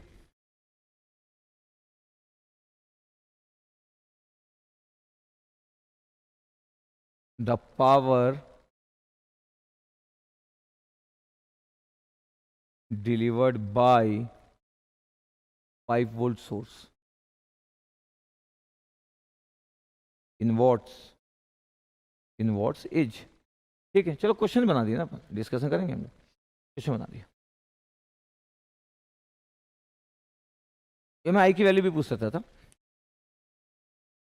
ठीक है, आई की वैल्यू भी पूछ सकता था बोला, लेकिन मैं सिर्फ पावर पूछ लिया, आई की वैल्यू तो निकालना ही पड़ेगा। पता आपके पास अब क्या है, ध्यान से देखना, इस फिगर को ध्यान से देखना। अभी अब मैं आपसे क्वेश्चन बोला क्या कि सॉल्व करो, अगला क्वेश्चन आपको दूंगा, पहले मैं पूरा डिस्कशन सुन लेंगे, पूरा सुन लेंगे कि मैं क्या बोल रहा हूँ, पूरी चीज सुन लेंगे, उसके बाद जब मैं आपको दूंगा तब आप सॉल्व करोगे। अभी कोई सॉल्व नहीं करेगा, मेरे को चाहिए ही नहीं आपसे, मेरे को चाहिए ही नहीं आपसे कि आप कैलकुलेट करो। अब ये फिगर है 1 2 3 4 5 10 वोल्ट। अब क्या है कि मेरे को पावर डिलीवर्ड चाहिए, तो current leaves from the positive terminal है, तो पावर डिलीवर्ड होगा, अगर मैं बोलूँ पावर डिलीवर्ड कितना होगा तो 5 इंटू आई होगा। अगर मैं बोलूँ कि पावर डिलीवर्ड कितना होगा यार, आप बोलोगे सर 5 इंटू आई, करंट बस पता कर लो सर आप, और करंट अगर पता चल गई तो आंसर बता देना कि पावर डिलीवर इतना वॉट हो रहा है करके, इट्स ओके, चलो ठीक है। Current leaves from the positive terminal है, मैं आपको बता चुका हूँ कि किसी सोर्स में करंट अगर इंटर करता है तो एब्जॉर्ब होता है, और अगर leaves from the positive terminal होता है तो डिलीवर होता है। तो चलो डिलीवर के बारे में बात कर ली, चलो ये कोई प्रॉब्लम नहीं है। अभी क्या चीज़ है पता आपको, सबसे इंपॉर्टेंट चीज़, क्योंकि क्वेश्चन में थोड़ी लिखा रहेगा कि सुपर नोड लगाओ मत लगाओ क्या करो, क्वेश्चन है। ये जो 5 वोल्ट है ना, ये दो नॉन रेफरेंस नोड, अगर मैं बोलूँ कि देखो, इस नॉन रेफरेंस नोड का क्या मतलब होता है, लेफ्ट का वोल्टेज अगर ए है और राइट का वोल्टेज अगर बी है, दोनों में से कोई ग्राउंड है क्या, दोनों में से कोई ग्राउंड है क्या, ए ग्राउंड या बी ग्राउंड नहीं है, इसको बोलते हैं नॉन रेफरेंस नोड, क्योंकि कोई भी रेफरेंस नहीं, कोई भी ग्राउंड नहीं है। तो ये आपके पास हो गया non reference node, NRN, non reference node, क्योंकि ग्राउंड नहीं है वो, क्योंकि वो ग्राउंड नहीं है, नॉन रेफरेंस नोड, क्योंकि वो ग्राउंड नहीं है, बोला ए और B non reference node. Okay सही है, ओके। तो नॉन रेफरेंस नोड है, आपके पास ग्राउंड नहीं है, ऐसा मैं बोल दिया। अब सही है। अब मैं बोल रहा हूं कि देखो, ये जो 5 volt is the ideal voltage source, अगर ध्यान से देखा जाए तो 5 volt is the ideal voltage source. अब एक आइडियल वोल्टेज सोर्स है आपके पास, ए और बी के बीच में कनेक्टेड है, आई बाद में लिखेंगे अपन। अगर मैं बोलूं कि देखो इस जगह पे, अगर मैं बोलूं, फिर से फिगर बना रहा हूं क्योंकि मेरा मेन ऑब्जेक्टिव है कि जिसको सुपर नोड नहीं आता है उसको बहुत अच्छे से आना चाहिए, जिसको पहले से आता है उसको पता चलना चाहिए कि सुपर नोड के बारे में वो क्या जानता था, क्या था सुपर नोड, उसको कोई क्या बताया, किसी टेक्स्ट बुक से सुपर नोड का मतलब क्या समझा है, सुपर नोड वो क्यों यूज करता था, तो उसको भी एक आइडिया होना चाहिए कि what do mean by super node, क्यों सुपर नोड पढ़ा वो, बिना सुपर नोड के बिना उसकी स्टोरी नहीं चलती क्या, सुपर नोड नहीं पता होने से क्या नेटवर्क वीक होता है क्या, उसको ये सब बात पता है, ये देखना भी इंटरेस्टिंग होगा। तो देखो ठीक है, ये 5 volt is the ideal voltage source, ये 2 पॉइंट बनाया, ये 2 पॉइंट्स बनाया। और पता आपके पास, अगर मैं बोलूँ ध्यान से, तो ये जो 2 नॉन रेफरेंस नोड है सुपर नोड फॉर्म करते, तो अगर मैं बोलूँ कि ऐसा, ये आपके पास ऐसा बना रहा हूँ, इसको बोलते हैं super node, this is the super node, ये सुपर नोड। इसका मतलब ये दोनों आपके पास एक नोड समान हो गया। तो इफ आइडियल वोल्टेज सोर्स लिखवा, पहला पॉइंट क्या था, if ideal voltage source independent है ये 5 वोल्ट, अगर कोई रेजिस्टेंस आ जाएगा तो फिर ये आइडियल नहीं रहेगा। तो if ideal voltage source is connected between 2 non reference node, then this 2 non reference node form generalize node और सुपर नोड, ये बोला, ठीक है। तो आपके पास आइडियल वोल्टेज सोर्स कनेक्टेड होना चाहिए, इंडिपेंडेंट या डिपेंडेंट कुछ भी हो, 2 नॉन रेफरेंस नोड के बीच में कनेक्टेड है, अच्छी बात है यार। इसका मतलब है कि ये जो जगह है, ये ए और बी जो जगह है, वी और वी जो जगह है, ये पूरा का पूरा एक सरफेस बना लिया अपन, इज अ कंप्लीट सरफेस, और हम बोल रहे हैं कि एक सिंगल नोड के समान बिहेव कर रहे हैं, 2 नोड कैसे बिहेव कर रहे हैं, सिंगल नोड के समान बिहेव कर रहे हैं, दिस वन, ये ओके। अब अगर मेरे को बोला जाए कि देखो यहाँ पे ए है, वी ए है, यहाँ पे वी बी है, ये वी बी, बोला जाता है कि चलो आप ना क्या करो पता, किरचॉफ करंट लॉ लगाओ, सुपर नोड में किरचॉफ करंट लॉ लगाओ। अभी सुनते जाना, जब मैं बोलूंगा कि एनी डाउट तो फिर आप कुछ भी डाउट पूछ सकते हो, जब मैं बोलूंगा एनी डाउट तब तक सुनते रहना, तब तक आपके डाउट आ रहे होंगे, रखे रहो, क्योंकि मैं आंसर नहीं देने वाला। जब मैं बोलूंगा एनी डाउट तो आप कुछ भी पूछ सकते हो जो आपका मन करे। तो मैं बोल रहा हूँ कि देखो किरचॉफ करंट लॉ लगाने वाला हूँ सुपर नोड में, तो किरचॉफ करंट लॉ जैसे लगाऊंगा तो ए वाले नोड पे लगा रहा हूँ, तो देखना ए वाले नोड पे लग रहा है आपके पास, तो वी ए माइनस 10 बाई 1 सही है, वी ए बाई 2 इतना, फिर पता है आपके पास बी नोड पे भी लगता है एक साथ, क्योंकि पूरा का पूरा कंबाइन हो गया, बोला ना एक सिंगल नोड बन गया, तो ए और बी एक ही है। जब बी नोड, बीच में कुछ भी नहीं है, ये ए ही बी है, जब ए ही बी होगा तो बीच में जो दिख रहा है वो नहीं दिख रहा है, ये एक नोड बन गया, एक जनरलाइज सुपर नोड हो गया, एक ऐसा नोड कंप्लीट दोनों को कंबाइन कर रहा है, तो ए और बी के बीच में कुछ नहीं है, तो ए ही बी बन गया। तो ए में 2 ब्रांचेस थी, अब बी में देखो V B by 3 V B by 3 plus V B minus 10, V B minus 10 divide by 4 is equal to 0। पता है इसको बोलते हैं Kirchhoff current law for supernode. Supernode का केसीएल है ये, और ये स्पेशल केसीएल है। स्पेशल केसीएल क्यों स्पेशल केसीएल है? इसलिए स्पेशल केसीएल है क्यों? क्योंकि ये दो नोड पे एक साथ लग रहा है, दो नोड पे, ए और बी दोनों पे एक लग गया। क्यों? क्योंकि दोनों को मैं कंबाइन करके एक जनरलाइज नोड बोला, जिसको सुपर नोड बोलते हैं। एक सरफेस के समान बिहेव कर रहा है, पूरा का पूरा एक कंबाइन हो गया। अब ये कंप्लीट नहीं है, ये तो केसीएल है। अगर मैं बोलूं कि चलो ठीक है सुपर नोड का केवीएल लगाओ जरा, तो सुपर नोड का केवीएल का मतलब होता है कि जो 5 वोल्ट है, ये 5 वोल्ट में प्लस क्या और माइनस क्या है। तो प्लस इज ए तो वी ए हो गया, और माइनस इज बी तो वी बी हो गया। एज प्लस बीज माइनस तो 5 volt V A minus V B, इसको बोलते हैं KVL. The Kirchhoff voltage law. अगर मैं यहाँ पे केवीएल लगाऊं तो यहाँ पे ए है, ऐसा केवीएल लगाऊं, ये 5 है और ये बी है, तो V A minus V B equal to 5 आएगा। The KVL equation. वोल्टेज की बात करना मतलब केवीएल, करंट की बात करना मतलब केसीएल। ये दो आपके पास इक्वेशंस आ गए। ध्यान से देखना, मैं बोल रहा हूं कि आपको डाउट आ रहा होगा तो भी रखे रहो ना, जस्ट वी विल डिस्कस ना यूर डाउट्स। मैं तो देख भी नहीं रहा आपको कोई डाउट आ रहा होगा, आपके माइंड में कुछ चल रहा होगा। मैं बोला ना 3 टाइप के स्टूडेंट्स इस जगह पे, आप डाउट नहीं पूछ सकते। बस 3 टाइप के स्टूडेंट्स है। पहला, जिसको सुपरनोड नहीं आता है, डर लगता है कि ये क्या होता है करके। दूसरा, जिसको थोड़ा बहुत आता है लेकिन उसको अच्छे से नहीं पता। थर्ड, जिसको लगता है कि उसको आता है, जिसको लगता है कि उसको आता है। तीनों लोगों के बारे में मैं बात करने जा रहा हूँ। जस्ट इक्वेशन लिखा। अब मैं बोल रहा हूँ कि चलो यार वी और वी भी निकाल लेते हैं अपन। क्यों? क्योंकि मेरे को ना 5 वोल्ट में करंट चाहिए, 5 वोल्ट में करंट चाहिए, तभी पावर बता पाऊंगा। अब मैं क्या करता हूँ, इसमें ना, इसमें अगर मैं बोलूँ तो 12 का मल्टीप्लाई कर लेता हूँ। तो पता पहले इक्वेशन में कितना आ गया, सॉल्व करते हैं ना यार। 12 वी ए माइनस 120, 12 का मल्टीप्लाई किया मैं, ये कितना हो गया, 6 वी ए हो गया। सही बात है। ये 4 वी बी हो गया, 4 वी बी प्लस ये 3 V B minus 30 is equal to 0। तो 12 और plus 6 18, 12 plus 6 18 V A, 18 V A, 4 V B और 3 वी बी 7 वी बी, और 120 और 30 150। ये आ गया आपके पास इक्वेशंस, ये इक्वेशन। और ये था V A minus V B. अगर मैं बोल रहा हूँ कि V A minus V B आपके पास, अगर आप 7 का मल्टीप्लाई इसमें कर दोगे ना, 7 का मल्टीप्लाई, पता 7 वी ए होगा, 7 का मल्टीप्लाई किया माइनस 7 वी बी, 7 का मल्टीप्लाई किया और ये 35 हो गया। पता दोनों को ऐड कर दिया तो 18 प्लस 7 ना 25 वी ए हो गया। और पता है कितना हो गया, 150 185 आ गया। तो वी ए की वैल्यू कितना आ गया, अगर मैं यहाँ पे लिखूँ वी ए की वैल्यू कितना है, वी ए की वैल्यू कितना है, तो 185/25 है। तो थोड़ा कैलकुलेशन चेक करना। 5 मतलब 15, 3 और 3 आपके पास ये हो गया 35, तो 37/5, 37/5।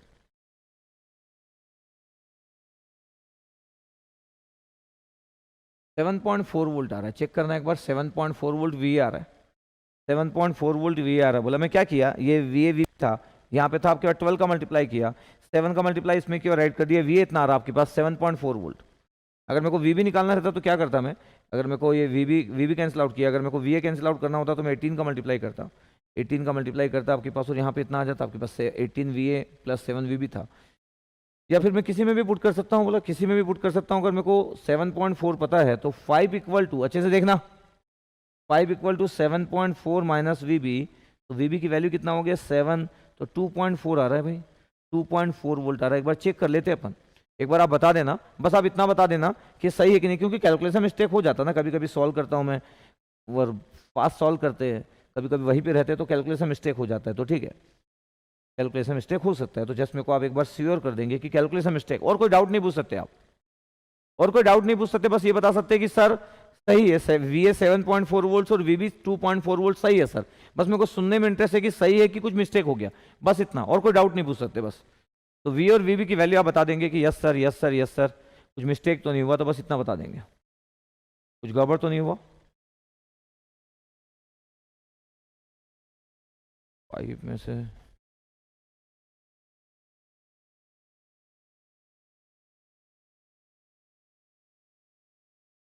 सही है कि नहीं चेक कर लेंगे। Yes sir yes sir, V A 2.4, V B 2.4 है ना, करेक्ट है एकदम, ठीक है करेक्ट है। बहुत सारे लोग दिख रहे, बस इतना ही आपको बस बताना था कि यस और नो, तो यस करेक्ट है, ठीक है। मैं भी आपको बताता हूं ना, ये तो ठीक है, आप बता दिए, no sir no mistake, yes thank you, बस इतना ही आपका था। इतना ही आपका आंसर था, बोला इतना ही आपका था, तो आप जस्ट मेरे को बताया, बोला। अभी देखो आपके पास क्या है, वी ए की वैल्यू 7.4 वोल्ट है, देखना यार 7.4 वोल्ट है, वीबी की वैल्यू 2.4 वोल्ट है। क्वेश्चन ये है, क्या क्वेश्चन है, क्यों निकाले अपन वी ए वीबी, अपने को तो आई निकालना था पावर निकालने के लिए। क्वेश्चन ये है कि क्यों सर आप निकाले, वो ठीक है सर, क्यों निकाले सर आप वी और वीबी की वैल्यू, सर क्यों निकाले सर, आपको तो आई निकालना था ना। तो मैं बोल रहा हूं किसी आइडियल वोल्टेज सोर्स का करंट आप निकाल ही नहीं पाओगे जब तक सुनना क्या बोल रहा हूं, कोई मेरे से बोले कि सर ये वी ए वीबी क्यों निकाले, आपको तो करंट निकालना था, तो मेरा आंसर कि यार एक आइडियल वोल्टेज सोर्स का करंट कोई निकाल ही नहीं सकता जब तक कि उसको उसके अराउंड की करंट पता ना हो। अगर उसको उसके अराउंड की करंट पता नहीं होगी तो जिंदगी में कभी भी वो किसी आइडियल वोल्टेज सोर्स का करंट निकाल ही नहीं पाएगा, कोई भी नहीं निकाल सकता। क्या? हाँ हाँ बोल रहा हूँ कि किसी आइडियल वोल्टेज सोर्स का करंट निकालने जा रहे हो, मजाक नहीं है, मजाक नहीं है बोला, तब भी नहीं है लेकिन मजाक नहीं है, ठीक है भाई। तो अब इससे क्या फायदा होगा सर बताओ, तो ठीक है बताता हूँ क्या फायदा होगा। देखो मैं बोल रहा हूँ कि देखो ये 10 है, यहाँ कितना करंट फ्लो हो रहा होगा, यहाँ करंट कितना फ्लो हो रहा होगा, 10 है, ये 1 ओम है, ये 7.4 है, 10 minus 7.4 divide by 1 is the current. तो 7 मतलब आपके पास माइनस किए तो 3, और ये आपके पास 2.6 हो गया, तो पता है 2.6 एम्पियर करंट फ्लो हो रहा है यहाँ से, 10 माइनस 7.4 किए तो 2.6 हो गया, ठीक है एकदम। अगर ये 2.6 है, बताओ यहाँ करंट कितना फ्लो होगा, यहाँ करंट देखो 7.4 है वोल्ट, तो बताए आपके पास करंट कितना फ्लो होगा, 2 का डिवाइड करो 3.3 तो 6714 3.7, 2.6 एम्पियर जा रहा है, 3.7 ये 3.7 एम्पियर यहाँ जा रहा है, इसका मतलब इधर से करंट कितना आ रहा पता आपके पास, देखो 2.6 जा रहा है, 3.7 एम्पियर जा रहा है इस साइड, ये इनकमिंग है, ये आउटगोइंग है, तो एक और इनकमिंग कितना होगा बताओ 1.1 एम्पियर। क्यों वाई 1.1, क्योंकि 2.6 में 1.1 ऐड करने से 3.7 आता है, तो फिर सर पावर कितना हो गया, पावर आ गया 5.5 what, power will be 5.5 what answer.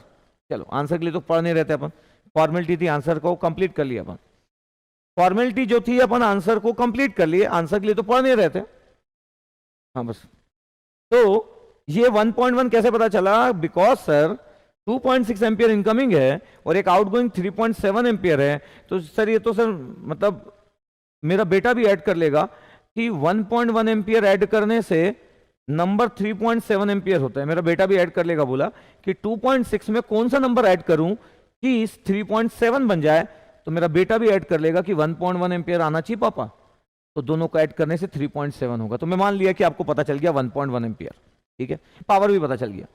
अब क्वेश्चन ये है कि देखो ये लेफ्ट से पता किया मैं आंसर, वीए पता होने का एडवांटेज देखो, वीए पता है तो देखो ये करंट पता चल गया, अदरवाइज कोई मैजिक नहीं होता है किसी आइडियल वोल्टेज सोर्स का करंट फाइंड आउट करना, किसी आइडियल वोल्टेज सोर्स का करंट फाइंड आउट करना कोई फॉर्मूला नहीं होता है, पता है क्या चीज है, उसके अराउंड की उसके आसपास की करंट अगर आप पता कर लिए तो ही किसी आइडियल वोल्टेज सोर्स का करंट निकाल सकते हो, अदरवाइज निकलेगा नहीं कभी। ओके चलो दूसरा, मैं बोलता हूं कि ठीक है सर ये तो हो गया, ए की हेल्प लेना, बी की मैं बोल रहा हूं चलो सर ये बी की कैसे हेल्प ले, तो मैं बोलूंगा देखो यार यहां वोल्टेज पता है 2.4, यहां पे 3 ओम है, बताओ करंट कितना फ्लो होगा, अगर 2.4 में 3 को डिवाइड करोगे तो 0.8 एम्पियर आएगा कि नहीं बताओ, तो मैं बोलूंगा हाँ 2.4 डिवाइड बाई 3 0.8 एम्पियर आता है, गुड बात है। मैं बोलूंगा चलो ये 4 ओम से करंट कितना जा रहा होगा, क्योंकि लेफ्ट में 10 है राइट में 2.4 है, तो 10 माइनस 2.4 डिवाइड बाई 4 सर, तो 10 में से 2.4 किए तो 7.6 डिवाइड बाई 4, सर ये हो गया 136, 1.9 एम्पियर इनकमिंग है, यहां से आ रहा है 1.9, 1.9 यहां तक पहुंचा और 1.9 में से एक करंट गया 0.8, तो कितना करंट जाना चाहिए इस साइड, 1.9 में से करंट का डिस्ट्रीब्यूशन 0.8 है, तो 0.8 इधर गया और इधर कितना जाना चाहिए, तो 1.1 जाना चाहिए, सही बात है। इसका मतलब इस करंट को मैं इस करंट की हेल्प से निकाल सकता हूं, यस, इस करंट को मैं इन करंट की हेल्प से निकाल सकता हूं, यस, तो मैं वीबी मेरे को पता होता तो भी निकलता, वीए पता होता तो भी निकलता, और मेरा आंसर निकल गया आई की वैल्यू 1.1 एम्पियर और पावर विल बी 5.5 वॉट, ठीक है ओके। इतना हमारे पास क्लियर हुआ, बोला इतना क्लियर हुआ। अब इसमें इंटरेस्टिंग कुछ भी नहीं है, इसमें इंटरेस्टिंग क्या नहीं है, इसमें आपको किसी के माइंड में स्टोरी बता दी गई कि भाई ये एक वोल्टेज सोर्स है जो दो नॉन रेफरेंस नोड के बीच में कनेक्टेड है, इसको अपन सुपर नोड बोलते हैं, और जब आप नोड लगाते हैं तो दोनों एक जगह पे हम लगाते हैं क्योंकि सरफेस बन जाता है, और एक साथ दोनों जगह पे नोड लगाते हैं और फिर केवीएल और केसीएल दोनों के कॉम्बिनेशन को यूज करते हैं और ये सॉल्व हो जाता है, ठीक है। इतना आपके पास हम नोट कर लिए, लेकिन इसमें मजा क्या नहीं है, इसमें मजा क्या है, इसमें स्टोरी मिसिंग है कि क्यों ये सरफेस की बात हुई, क्यों सर ऐसा सोचे, क्यों। कोई बोलेगा सर सुपर नोट के बिना सॉल्व नहीं होगा क्या, सुपर नोट के बिना सॉल्व नहीं होगा। तो मैं स्टोरी पे आता हूँ कि what do mean by super note, कहाँ से आया ये, इसकी स्टोरी कहाँ से है बोला। ठीक है, चलो देखना ध्यान से, ध्यान से देखना आप। अब क्या है कि अगर आपका आंसर आ गया 5.5 वॉट आ गया, आई की वैल्यू 1.1 एम्पियर, क्वेश्चन सॉल्व हो गया। वो मेरा ऑब्जेक्टिव नहीं था, देखना देखना ध्यान से। अब क्या है कि क्या है बोला, देखना। अब यहां पे क्या होता है, सपोज करो मेरे को सुपर नोड नाम की कोई चीज ही नहीं आती है, मेरे को सुपर नोड कुछ नहीं पता ही नहीं, सुपर नोड क्या होता है, कोई प्रॉब्लम नहीं। देखो देखना, अब पूरा फोकस डाल देना। अब हम ये बात कर रहे हैं कि नहीं आता हमको super node, it's okay, no problem, नहीं आता सुपर नोड, इट्स ओके। मैं बोल रहा हूँ कि देखो मैं वीए पे नोट लगा रहा हूँ, यहाँ पे मैं जा रहा हूँ, मेरे साइड में आप लोग ट्रांसफर होंगे। मैं बोलूँगा कि ठीक है चलो, आप भूल जाओ कि इस नाम का कोई चीज़ होता है, भूल जाओ इस नाम का कोई चीज़ होता है, अपन basic fundamental concept of network में बात करते हैं। मैं किसी को बोलूँ कि देखना आप, है ना, मैं बोलूँ किसी को कि देखना यहाँ पे था आपके पास 5 वोल्ट और मेरे को आई की वैल्यू निकालना था, ठीक है, तभी पावर पता चलता है, इट्स ओके, नो प्रॉब्लम। ये मेरे पास है 10 वोल्ट, ये है 1 ओम, ये है 2 ओम, ये है 3 ओम और ये 4 ओम। ओके, ये 4 ओम। मैं बोल रहा हूँ कि ठीक है नो प्रॉब्लम यार, यहाँ पे वोल्टेज लो वीए, यहाँ पे वोल्टेज लो वीबी। अब देखना वीए पे नोट अप्लाई कर रहा हूँ, कोई भी रहता तो तुरंत जाना है ना, आवाज़ नहीं आनी चाहिए ना, जैसे कोई बाहर है तो मेरे को तुरंत जाना है कि नो साउंड ऐसा करके बोलना है, अपने को बंद नहीं करना है, बोलना है। गेट टिकट में अपना है भाई, रेंट पे थोड़ी है अपन, आवाज़ नहीं आना चाहिए, चाहे कोई भी हो, है ना, कोई भी हो। इस जगह पे वीए और ये वीबी है। अब मैं वीए पे नोड ले रहा हूँ। अब देखो वीए पे अगर मैं नोड ले रहा हूँ तो क्या क्या होगा, 3 ब्रांचेस है, 1 2 और एक 3। देखो वीए पे नोड ले रहा हूँ, ध्यान से देखना, किरचॉफ करंट लॉ वीए पे लिया भाई, ठीक है, वीए -10/1 पहला, दूसरा VA/2 और तीसरा ये करंट जो इनकमिंग था, अगर ये करंट नहीं भी होता तो मैं इनकमिंग आउटगोइंग जो भी लेता है, यहाँ पे ये डिलीवर बोला इसलिए इनकमिंग यहाँ पे ये ले लिया, leaves from the positive terminal. अभी ये आई करंट इनकमिंग है -I = 0। इक्वेशन नंबर 1 खत्म हो गया, इक्वेशन नंबर 1 हो गया यार।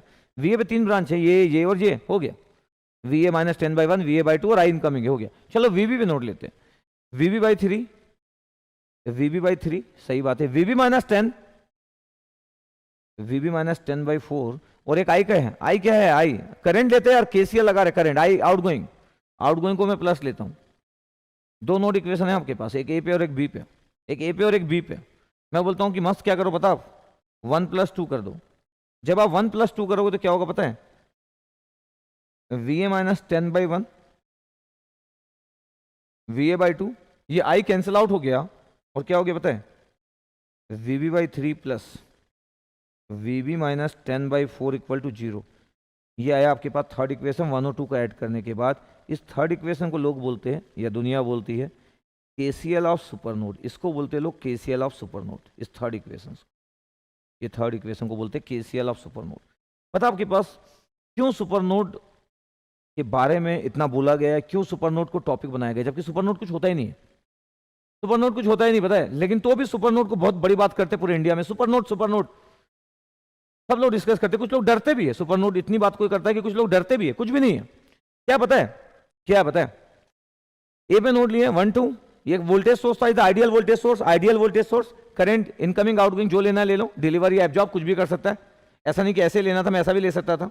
अगर ऐसा लेता तो इसके लिए आउटगोइंग होता, इसके लिए इनकमिंग होता, ऐसा लिया इसलिए इसके लिए इनकमिंग, इसके लिए आउटगोइंग हुआ। अगर मैं दोनों जगह पे नोड लगाऊंगा तो ये जो करंट है एक के लिए इनकमिंग एक के लिए आउटगोइंग होगा, जब दोनों को ऐड करूंगा तो ये करंट कैंसिल आउट हो जाएगा। पता है किसी वोल्टेज सोर्स में किसी को करंट लेना ना पड़े, क्या किसी आइडियल वोल्टेज सोर्स में किसी को करंट एज्यूम करना ना पड़े, इसलिए एक नया कंसेप्ट बना दिया गया सुपर नोड। माइंड में एकदम फिक्स करो, क्या बोला, किसी आइडियल वोल्टेज सोर्स में, क्योंकि एक नॉर्मल, एक जो फर्स्ट सेमेस्टर के जो एकदम बेसिक टेक्निकल बच्चे होते हैं उनको लगता है कि 0 एम्पियर करंट फ्लो होता है किसी वो आइडियल वोल्टेज सोर्स में, इसलिए बच्चे बोला, क्या बोला, फर्स्ट सेमेस्टर के कुछ बच्चे होते हैं एकदम जिनको टेक्निकल जीरो आइडिया होता है, उनको ऐसा लगता है कि एक आइडियल वोल्टेज सोर्स में 0 करंट होता होगा। ठीक है, तो वो तो बच्चे हैं तो उनको आइडिया नहीं है। अब किसी को अब पता चल गया, बहुत सारे लोग ऐसा मानते हैं, पता नहीं, आई डोंट नो, बट किसी को पता चल गया नहीं भाई ऐसा नहीं होता है, तो आइडियल वोल्टेज सोर्स में करंट है।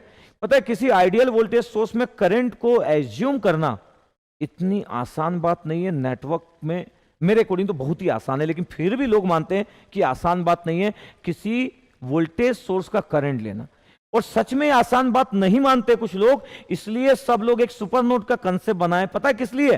किसी को वोल्टेज सोर्स में करंट लेना ना पड़े, मतलब आपको वोल्टेज सोर्स में करंट ना लेना पड़े, इसको बचाने के लिए, इस सेफ्टी के लिए, आपकी सेफ्टी, आपकी टेक्निकल सेफ्टी, क्या टेक्निकल सेफ्टी? किसी वोल्टेज सोर्स में करंट का ना लेना। क्यों? उनको पता है, इतने होशियार नहीं है सब लोग कि किसी वोल्टेज सोर्स में कोई मजाक में करंट ले ले।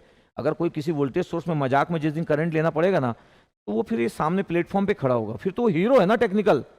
तो किसी वोल्टेज सोर्स में करंट ना लेना पड़े, बचाने के लिए ना, बचाने के लिए बनाया गया सुपरनोड आपको। और अगर आप फंडामेंटली स्ट्रांग हो तो आपको सुपरनोड की जरूरत तक नहीं है। रिपीट, क्या?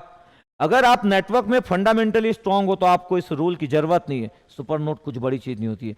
दुनिया बोलती है supernode is very good concept, कुछ भी नहीं है यार। एक वोल्टेज सोर्स में करंट लेना क्या इतनी बड़ी बात है? बस आपको बचाने के लिए, याद रखना।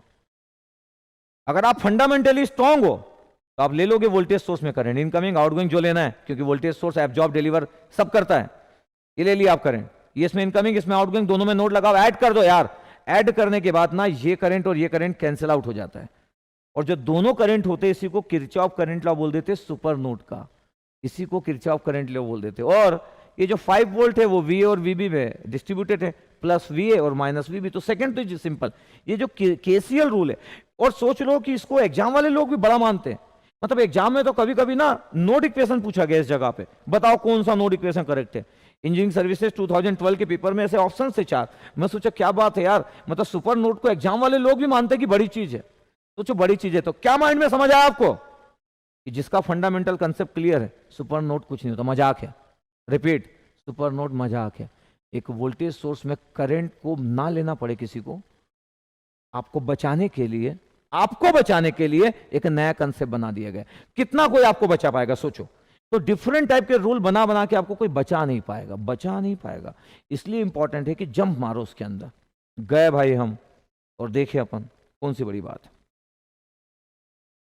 तो बिना सुपर नोड की चीजें सॉल्व होगी यार, इनकमिंग आउटगोइंग दोनों ले लो, ऐड कर दो, खत्म। इसी को सुपर नोड बोलते हैं। 5 = VA - VB सॉल्व हो गया। 5 = VA - VB, कौन सी बड़ी बात थी? तो 5 = VA - VB। उसके बाद की स्टोरी तो आपको भी पता है। उसके बाद VA VB निकलेगा, एक बार जब VA निकलेगा तो आप करंट निकाल दोगे, VB निकलेगा करंट, दोनों करंट, कोई भी करंट ले लो, उसकी हेल्प से आई निकल जाएगा। It's okay. कोई में से पूछा कि सर जब current leaves from positive terminal होता है ना तो करंट डिलीवर करता है, जब current leaves from positive terminal होता है तो करंट डिलीवर करता है। अब कोई बोलेगा कि सर ये 5.5 वॉट डिलीवर हो गया। सपोज करो सर कोई करंट, अगर सर उसको तो नहीं पता था सर कि करंट कैसा फ्लो करना है, तो आपको याद होगा मैं कंसेप्ट बताया हूं। कुछ भी करो यार, किसी वोल्टेज सोर्स में करंट का डायरेक्शन अगर आप ये ले लेते, ये आप ले लेते, तो क्या होता? इस वाले का भी सही और इस वाले का भी सही। कैसे दोनों का सही सर? अगर इस वाले का लेते तो करंट कितना आता? 1.1 एम्पियर। इस वाले का लेते तो करंट कितना आता? -1.1 एम्पियर। इस वाले का ले रहे तो करंट जो है वो leaves from the positive terminal है, तो पावर डिलीवर्ड कितना आता? 1.1, तो 5.5 वॉट। लेकिन इस वाले को ले लेते तो करंट तो इंटर कर रहा है, तो करंट क्या कर रहा है, तो पावर एब्जॉर्ब होता, कितना होता? 5 × -1.1। तो आप बोलते कि -5.5 वॉट एब्जॉर्ब कर रहा है सर, और -5.5 वॉट एब्जॉर्ब कर रहा है, इसको बोलते हैं 5.5 वॉट डिलीवर करना। इसलिए किसी वोल्टेज सोर्स का डायरेक्शन कुछ भी एज्यूम कर लो, कभी गलत हो ही नहीं सकता। गलत कब होता है पता? सिर्फ एक ही केस में, सिर्फ एक केस में। किस केस में गलत होता है बताओ? अगर आप वोल्टेज सोर्स में कोई भी डायरेक्शन एज्यूम कर लो, प्लस से माइनस ले लो सही, माइनस से प्लस ले लो सही, कब गलत होगा बताओ? कब गलत होगा? एक ही केस में गलत होता है, बस एक ही केस में गलत होता है, एक ही केस में गलत होता है। बताओ कब गलत होगा? जब आपको नेटवर्क ही नहीं आता, जब आपको आता नहीं कुछ, तो तभी गलत हो सकता है, तो गलत हो ही नहीं सकता है जब हमको नहीं आता है। जब हमको आता ही नहीं तो गलत तो होना ही है, तब तो फिर कोई रोक नहीं सकता, कुछ भी एज्यूम करो सब गलत है। प्लस से माइनस गलत, माइनस से प्लस गलत, जब अपने को आता ही नहीं। और जब अपने को पावरफुल तरीके से आता है, जब अपने को पावरफुल तरीके से आता है तो गलत नाम की कोई चीज़ ही नहीं होती है। ठीक है, कोई में से बोले कि सर क्या ये फर्स्ट सेमेस्टर का स्टूडेंट, एक फर्स्ट सेमेस्टर इंजीनियरिंग में अभी अभी आया है, BEE होता है उनको, BEE basic electrical engineering BEE होता है फर्स्ट सेमेस्टर में, क्या सर वो बच्चा सर इस क्वेश्चन को सॉल्व कर पाएगा क्या? वो बच्चा फर्स्ट सेमेस्टर का सर BEE का, क्या वो सॉल्व कर पाएगा? सर ये इतनी बड़ी चीज को सुपर नोड और समथिंग समथिंग, मैं बोलूंगा हाँ उसका सुपर नोड की बात तो नहीं करेंगे अपन, वो तो वैसे भी फर्स्ट सेमेस्टर में उसको तो कुछ आता नहीं है, तो वो भी सॉल्व कर पाएगा। क्वेश्चन ये वो कि सर वो कैसे सॉल्व कर पाएगा? तो मैं बोलूंगा कोई बात नहीं यार, इसको आई निकालना है, ठीक है कोई प्रॉब्लम नहीं, उसको आई निकालना है, उसको आई निकालना है, ठीक है। करंट उसको कोई बोल दिया कि करंट निकालो, आंसर 1.1 एम्पियर है, ठीक है। अब मैं बोल रहा हूँ कि अब फर्स्ट सेमेस्टर का बच्चा है तो उसको बहुत प्यार से समझाना पड़ेगा, उसको बड़ी बड़ी बात करेंगे तो वो बोलेगा सर मतलब मैं कैसे समझूंगा? पता है आपके पास तो क्या है, जैसे आपको अगर चीज़ें बहुत आती है ना तो कभी कभी आप ना बहुत छोटे बच्चे को पढ़ा नहीं पाते। मेरे को ऐसा लगता है कि कई बार ना आप देखना कि बहुत छोटे बच्चों को पढ़ाना बहुत मुश्किल होता है। आप देखना घर में छोटे छोटे जो बच्चे होते हैं उनको पढ़ाना बड़ा आसान नहीं होता है, आसान नहीं होता उनको पढ़ाना, क्योंकि उनको समझना है कि वो क्या सोचते हैं। वैसे ना कई बार आपको पढ़ाना किसी दूसरे के लिए आसान नहीं होता है। एक बहुत IIT का PhD होल्डर है, उसको ये नहीं पता कि आप क्या सोचते हो। जैसे एक छोटे बच्चे को पढ़ाना टफ होता है ना, क्योंकि हमको नहीं पता वो क्या सोचता है, हमको लगता है उसका मन ही नहीं कर रहा पढ़ने में, वो आप उसको पढ़ाने वो भाग रहा है। घर में सब लोग ना छोटे बच्चे को पढ़ाने में बड़ा आसान नहीं होता है, वो भाग रहा है, उसका मन ही नहीं कर रहा, कोई समझने की कोशिश ही नहीं कर रहा कि उसका मन क्यों नहीं कर रहा है। ये समझने की कोशिश बहुत कम करते हैं हम लोग। वैसे ही आपके बारे में समझने की कोई कोशिश नहीं करता। कोई आपको अगर PhD होल्डर IIT का कोई प्रोफेसर पढ़ाएगा तो वो ये नहीं समझता कि आप क्या समझते हो, आप क्या जानते हो। तो किसी को जानना बहुत इंपॉर्टेंट है अगर आप उसको पढ़ाना चाहते हो तो अगर मैं फर्स्ट सेमेस्टर की बात करूं, और वो बोल रहा है कि सर फर्स्ट सेमेस्टर वाला क्वेश्चन सॉल्व कर सकता है कि नहीं, तो मैं बोलूंगा हाँ मैं तो फर्स्ट सेमेस्टर वाले से सॉल्व करा सकता हूँ, क्या प्रॉब्लम है यार। ये लिया I1, अरे लूप करेंगे यार सिंपल, ये लिया I2, ये लिया I2 और ये लिए चलो I3। देखो 3 लूप करंट लिए। वैसे भी फर्स्ट सेमेस्टर, ये फर्स्ट सेमेस्टर का स्टाइल है, एक फर्स्ट सेमेस्टर वाला भी गेट का क्वेश्चन सॉल्व कर सकता है ना, तो फर्स्ट सेमेस्टर स्टाइल बोला, फर्स्ट सेमेस्टर स्टाइल, ठीक है फर्स्ट सेमेस्टर स्टाइल। एक ऐसा स्टूडेंट जिसको इस बहुत ज़्यादा नहीं आता है तो उसको बोलूंगा देख भाई 3 लूप लगा, प्रोग्रामिंग कैलकुलेटर तेरे पास में है, 3 KVL लूप लगा यार, -10 I1 के अकॉर्डिंग KVL लगा, बताओ 1 में करंट कितना हो रहा, तो वो बोलेगा I1 - I3 sir, I3 oppose कर रहा है।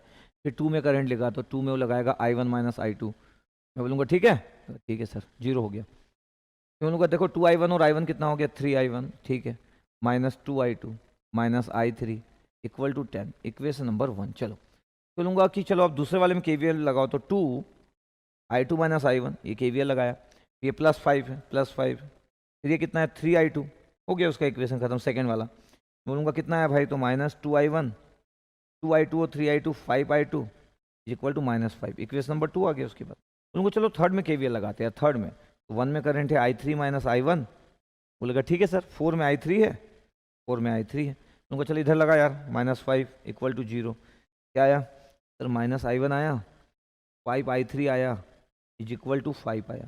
मैं बोलूँगा चलो ठीक है, 3 साइमल्टेनियस इक्वेशन आ गए, कैलकुलेटर यूज कर, प्रोग्रामिंग कैलकुलेटर यूज कर और 3 इक्वेशन को सॉल्व कर दे। दूसरा तरीका कि अगर मैं बोलूं कि चल तू मैन्युअली सॉल्व कर, इसमें I1 I2 I3 है, इसमें सिर्फ I1 और I2 है, इसमें I1 और I3 है, तो अगर तेरे को सॉल्व करना है तो I3 को रिप्लेस कर दे, यहाँ से I3 को रिप्लेस कर दे और ये यहाँ पुट कर दे, तो क्या होगा पता है, इसमें भी I1 I2 हो जाएगा, इसमें भी I1 I2, तो एटलीस्ट I1 I2 सॉल्व हो जाएगा, फिर I3 सॉल्व हो जाएगा, तो कोई बड़ी बात नहीं है, 3 को सॉल्व करने में कोई प्रॉब्लम नहीं है। तो आप इसमें से I3 निकालो और इसमें पुट कर दो, फिर I1 I2 को सॉल्व कर लो, तो I1 भी आ गया, I2 भी आ गया और I3 भी आ गया। तो वो फर्स्ट सेमेस्टर का स्टूडेंट है तो मैं उससे I1 I2 I3 सॉल्व करवा लूंगा, या मैं सॉल्व करके दे दूंगा यार, I1 I2 I3 मैं सॉल्व करके दे दूंगा, या तो वो सॉल्व करवा लूंगा। प्रोग्रामिंग कैलकुलेटर है तो 3 इक्वेशन डालेगा, क्योंकि प्रोग्रामिंग कैलकुलेटर में 3 अननोन निकलते हैं।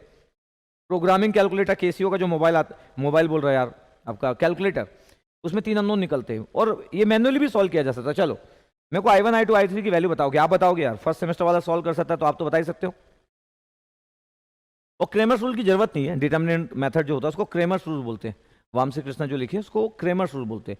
जब आपके पास हमको I1 I2 I3 निकालना रहता है, और ये बहुत इजी है, क्योंकि साइमल्टेनियस इक्वेशन वो होती है जिसमें तीनों में तीनों अननोन होते हैं, पहले में भी 3, दूसरे में भी 3 और तीसरे में भी। ये बहुत आसान है, क्यों, तीनों में 3 अननोन नहीं है, एक में है 2 में नहीं है और थर्ड में भी नहीं है, तो ये फास्ट कैलकुलेट हो सकता है। क्रेमर्स रूल्स में जितने देर में आप डिटर्मिनेंट निकालोगे और इंडिविजुअल डिटर्मिनेंट निकालोगे I1 I2 और I3 के मैट्रिक्स फॉर्म में, उतनी देर में तो सॉल्व हो जाएगा यार, इजीली सॉल्व हो जाएगा। चलो मेरे को बताओ I1 I2 I3 की वैल्यू, I1 I2 I3 की वैल्यू सॉल्व करके बताएंगे मेरे को चाहिए यार। मैं समझ मैं हमेशा क्या सोचता हूँ मालूम है, मैं सोचता हूँ कि किसी को कोई कितना स्ट्रांग है ना मैथमेटिकली कंसेप्ट वाइज, ये बात डिपेंड करती है कि वो लाखों लोगों से अपने आप को कैसे सेपरेट करेगा। अगर उसको मजा नहीं आ रहा, अरे सर कितना सॉल्व हो रहा है, तो फिर आप ना स्ट्रांग नहीं बन सकते ना। जो फीलिंग है, जैसे आप समझते हो ना कि मैं टेक्निकली क्यों स्ट्रांग हूँ, क्योंकि मैं ना हर बार ये नहीं सोचता हूँ कि क्या सॉल्व नहीं करना पड़ेगा, मैं सोचता हूँ कि कुछ भी करना पड़ेगा, यस आई कैन सॉल्व। तो आप अगर स्टूडेंट्स हो और क्या करंट अपवर्ड जा रहा है, क्या करंट अपवर्ड जा रहा है, कहीं पे भी ले लो यार। मैं I1 I2 I3 बोला, आई तो बोला ही नहीं, मैं I1 I2 लूप करंट बोला हूँ। 3 लूप करंट की वैल्यू बताएंगे आप, आई होप कि सही होना चाहिए। 4.5 एम्पियर, I2 लिखा है 0.8 एम्पियर और I3 लिखा है 1.9 एम्पियर, ऐसा करके लिखा है, ऐसा करके आपके पास लिखा है।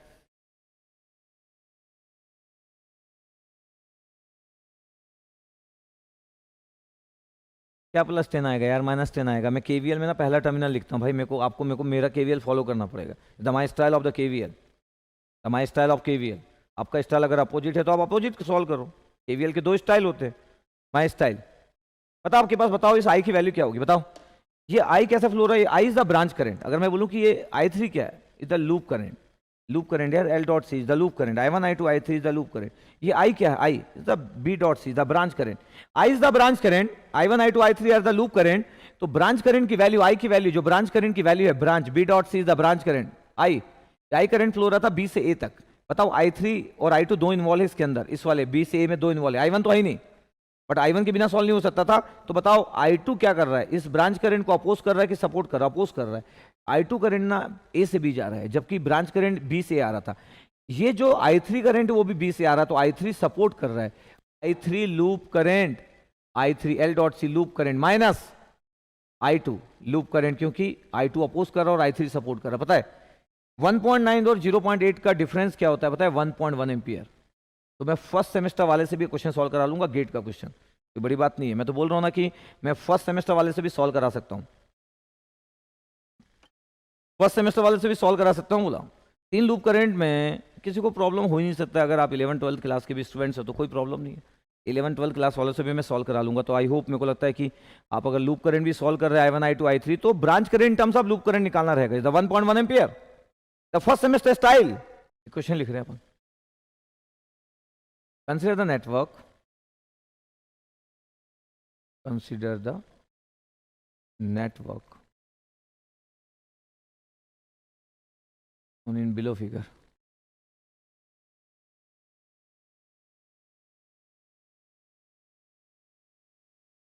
The value of Vx, the value of Vx in volts is, the value of Vx in volts is, ठीक है।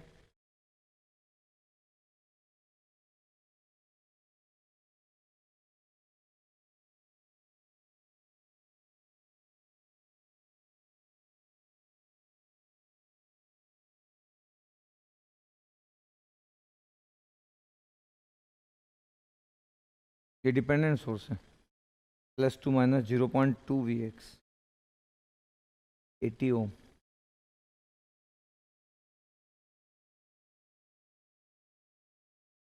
ये 10 ओम,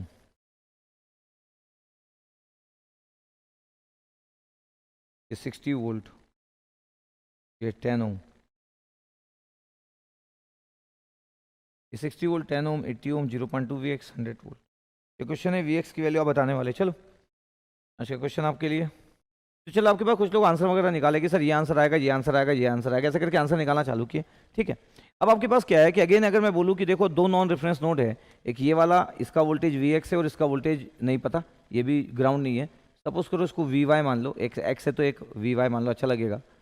अगर मैं बोलूँ कि देखो आपके पास ये एक सुपर नोड फॉर्म करता है, दिस वन, और पता है सुपर नोड आप क्यों पढ़ते हैं, आपको पता है कि किसी इसका अगर सपोज करो इसका मैं करंट एज्यूम कर लूँ आई, तो पता आपके पास Vx पे जब मैं नोड लगा रहा हूँ तो क्या होगा पता है, -0.2 एम्पियर प्लस Vx बाई 100, और ये जो आई है ना ये इनकमिंग है, -i, ले लिया अपन, इक्वेशन नंबर 1।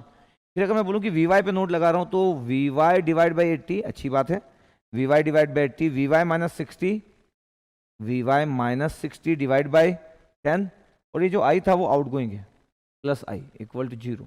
इन दोनों को जब मैं ऐड करता हूँ ना, इन दोनों को जब मैं ऐड करता हूँ तो minus 0.2 ampere, V X by 100, V X by 100, इन दोनों को ऐड कर दे रहा हूँ, वी वाई बाई 80 और V Y minus 60 divide by 10, और I I cancel out equal to 0, equation number 3। इसी को बोलते हैं केसीएल ऑफ सुपर नोड। इसलिए अपने को प्रॉब्लम नहीं होना चाहिए कि केसीएल ऑफ सुपर नोड क्या है। तो 2-3 बार जब आप यूज करना सीख जाओगे तो फिर आपको डायरेक्ट भी ये लिख सकते हो, मतलब जब आपको पूरा आइडिया, हिस्ट्री सब पता है, तो फिर आप डायरेक्ट लिखो ना, minus 0.2 ampere, V X by 100, V Y by 80, V Y minus 60 by 10, हो गया।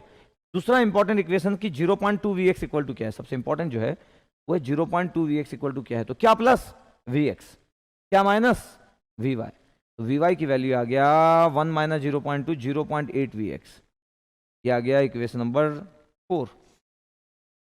तो 3 और 4 आपको यूज करना है, 4 है और ये 3, ये 3 और ये 4 है, आपको वी वाई की जगह 0.8 वी एक्स पुट करना है, तो minus 0.2 plus V X by 100, सही है, फिर वी वाई की जगह 0.8 V X, 0.8 V X divide by 80 plus V Y, तो 0.8 वी एक्स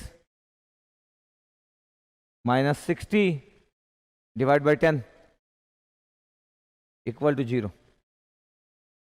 तो 800 का अगर मैं मल्टीप्लाई कर दूं, 800 का मल्टीप्लाई कर दूं तो ये माइनस 160 आ जाएगा। 800 का मल्टीप्लाई कर दूं, 800 का मल्टीप्लाई किया तो 80 इंटू 2 तो 160, 800 का मल्टीप्लाई किया तो 8 वी एक्स आ गया, 800 का मल्टीप्लाई किया तो 10 इंटू 0.8, तो 10 इंटू 0.8 आपके पास किए तो ये आ गया 8 वी एक्स, 8 वी एक्स आ गया, और 800 का मल्टीप्लाई किया था तो ये 80 था, 80 इंटू 0.8 का मल्टीप्लाई किया तो 64 वी एक्स, और 80 इंटू, तो 80 का मल्टीप्लाई किया तो 8 इंटू 6 और 00 4800 दिस वन, तो 8 8 6 64 और 16, 64 और 16 80 वी एक्स हो गया ये, 80 V X equal to 4800 minus 160, तो 4800 प्लस 160 है, तो चेक कर लो एक बार, मिस्टेक भी हो सकता है। 4 5 आ गया आपके पास, 8 6 4 5 6 400 80 वी एक्स, गड़बड़ हुआ क्या, गड़बड़ हुआ कि चेक करो एक बार, चेक करो कहीं पे कुछ मिस्टेक तो नहीं हुआ। माइनस 0.2 था आपके पास, मैं बोला 800 का मल्टीप्लाई कर लो, 800 का मल्टीप्लाई किए तो 800 का मल्टीप्लाई किए तो 80 इंटू 2, हाँ 16, 800 मतलब 8 वी एक्स, 800 का मल्टीप्लाई किए तो 10, तो 8 वी एक्स, 800 का मल्टीप्लाई किए तो ये कितना आ गया 80, 64 वी एक्स 8 48, ठीक है 160 आपके पास है, 4008, ये गलत कर दिया ना मैं, 4 ये तो आपके पास ही हो गया ना, मतलब 4 1 आपके पास 9 4960, एक जीरो कैंसिल आउट, 8 का V X equal to 496 divide by 8, ठीक है, तो 2 का अगर डिवाइड करते तो 2 4 से डिवाइड करते हैं तो 62 वोल्ट्स आ रहा है आपके पास, तो चेक करेंगे 62 वोल्ट्स, ये मिस्टेक कर देता है ऐड करने में, ऊपर वाले में 4960, सॉरी कभी कभी पास में होते तो होता है ना, पास में होते तो होता है, एडिशन गलत है सर, हाँ कर दिया भाई कर दिया 4960, जब आप पास में होते तो समझ लो ना। और कभी कभी मैं मिस्टेक, कभी कभी बहुत बेसिक से ऐसा मिस्टेक इसलिए कर पाता हूँ क्योंकि मैं एक साथ कभी कभी ना ऑफिस और मैनेजमेंट सब कुछ एक साथ सोचता हूँ, हाँ तो कर दिया बोला, आपके बिना देखे कर दिया मैं कि वो वहाँ पे मिस्टेक हो गया। तो 4960 दिस वन 62 वोल्ट्स, तो बहुत सारे लोग निकाल चुके थे, कितने लोगों का 62 वोल्ट्स आया था, कितने लोगों का 62 वोल्ट्स आया था बोला, कितने लोग 62 वोल्ट्स निकाले थे, तो बता देंगे कि 62 वोल्ट्स आया था। सुपर नोड का कंसेप्ट सर अपने को क्लियर हुआ, तो डे बाय डे आप में से सीखते जा रहे हो, सुपर नोड का कंसेप्ट क्लियर हो गया, सभी को स्टोरी पता चल गई, सभी को पता चल गया कि सुपर नोड आया कहां से था और क्यों आया था, क्या मजबूरी थी सुपर नोड लाने की, क्या मजबूरी थी, तो आपको याद होगा मैं क्या बोला, सुपर नोड आपको बचाने के लिए बनाया गया है, क्यों, क्योंकि आपको ना अगर स्विमिंग नहीं आती है ना तो आपको उसके साथ भेजा जाता है स्विमिंग करने, समझ लो ना, आपको वो बचपन में तो आप वो टायर वगैरह यूज करते थे, अभी तो प्लास्टिक का आता है, तो वो सपोर्ट सिस्टम है। क्यों? क्योंकि आप डूबे ना। लेकिन अगर आपको स्विमिंग आती है तो आपको सपोर्ट सिस्टम की नीड नहीं है। इसका मतलब आपको फंडामेंटल कंसेप्ट क्लियर है, तो आपको सुपर नोड की जरूरत नहीं है। तो सुपर नोड आपका सपोर्टिंग सिस्टम है। तो सपोर्टिंग सिस्टम को यूज करना इज गुड, बट स्विमिंग ना आना इज नॉट गुड। तो स्विमिंग आना चाहिए। जो और हमारा जो नेटवर्क है, ये नेटवर्क को जो समुंदर है, महा समुद्र है, जो है एक रिवर है, वहां पे अपने को बहुत अच्छे से स्विमिंग आना चाहिए। हमको सपोर्ट सिस्टम की नीड नहीं होना चाहिए, नहीं तो कभी भी जान जा सकती है। याद रखना, कभी सपोर्ट सिस्टम काम नहीं किया तो फिर कभी भी जान जा सकती है। ओके, चलो ठीक है। Okay, thank you very much, love you all, good night, bye.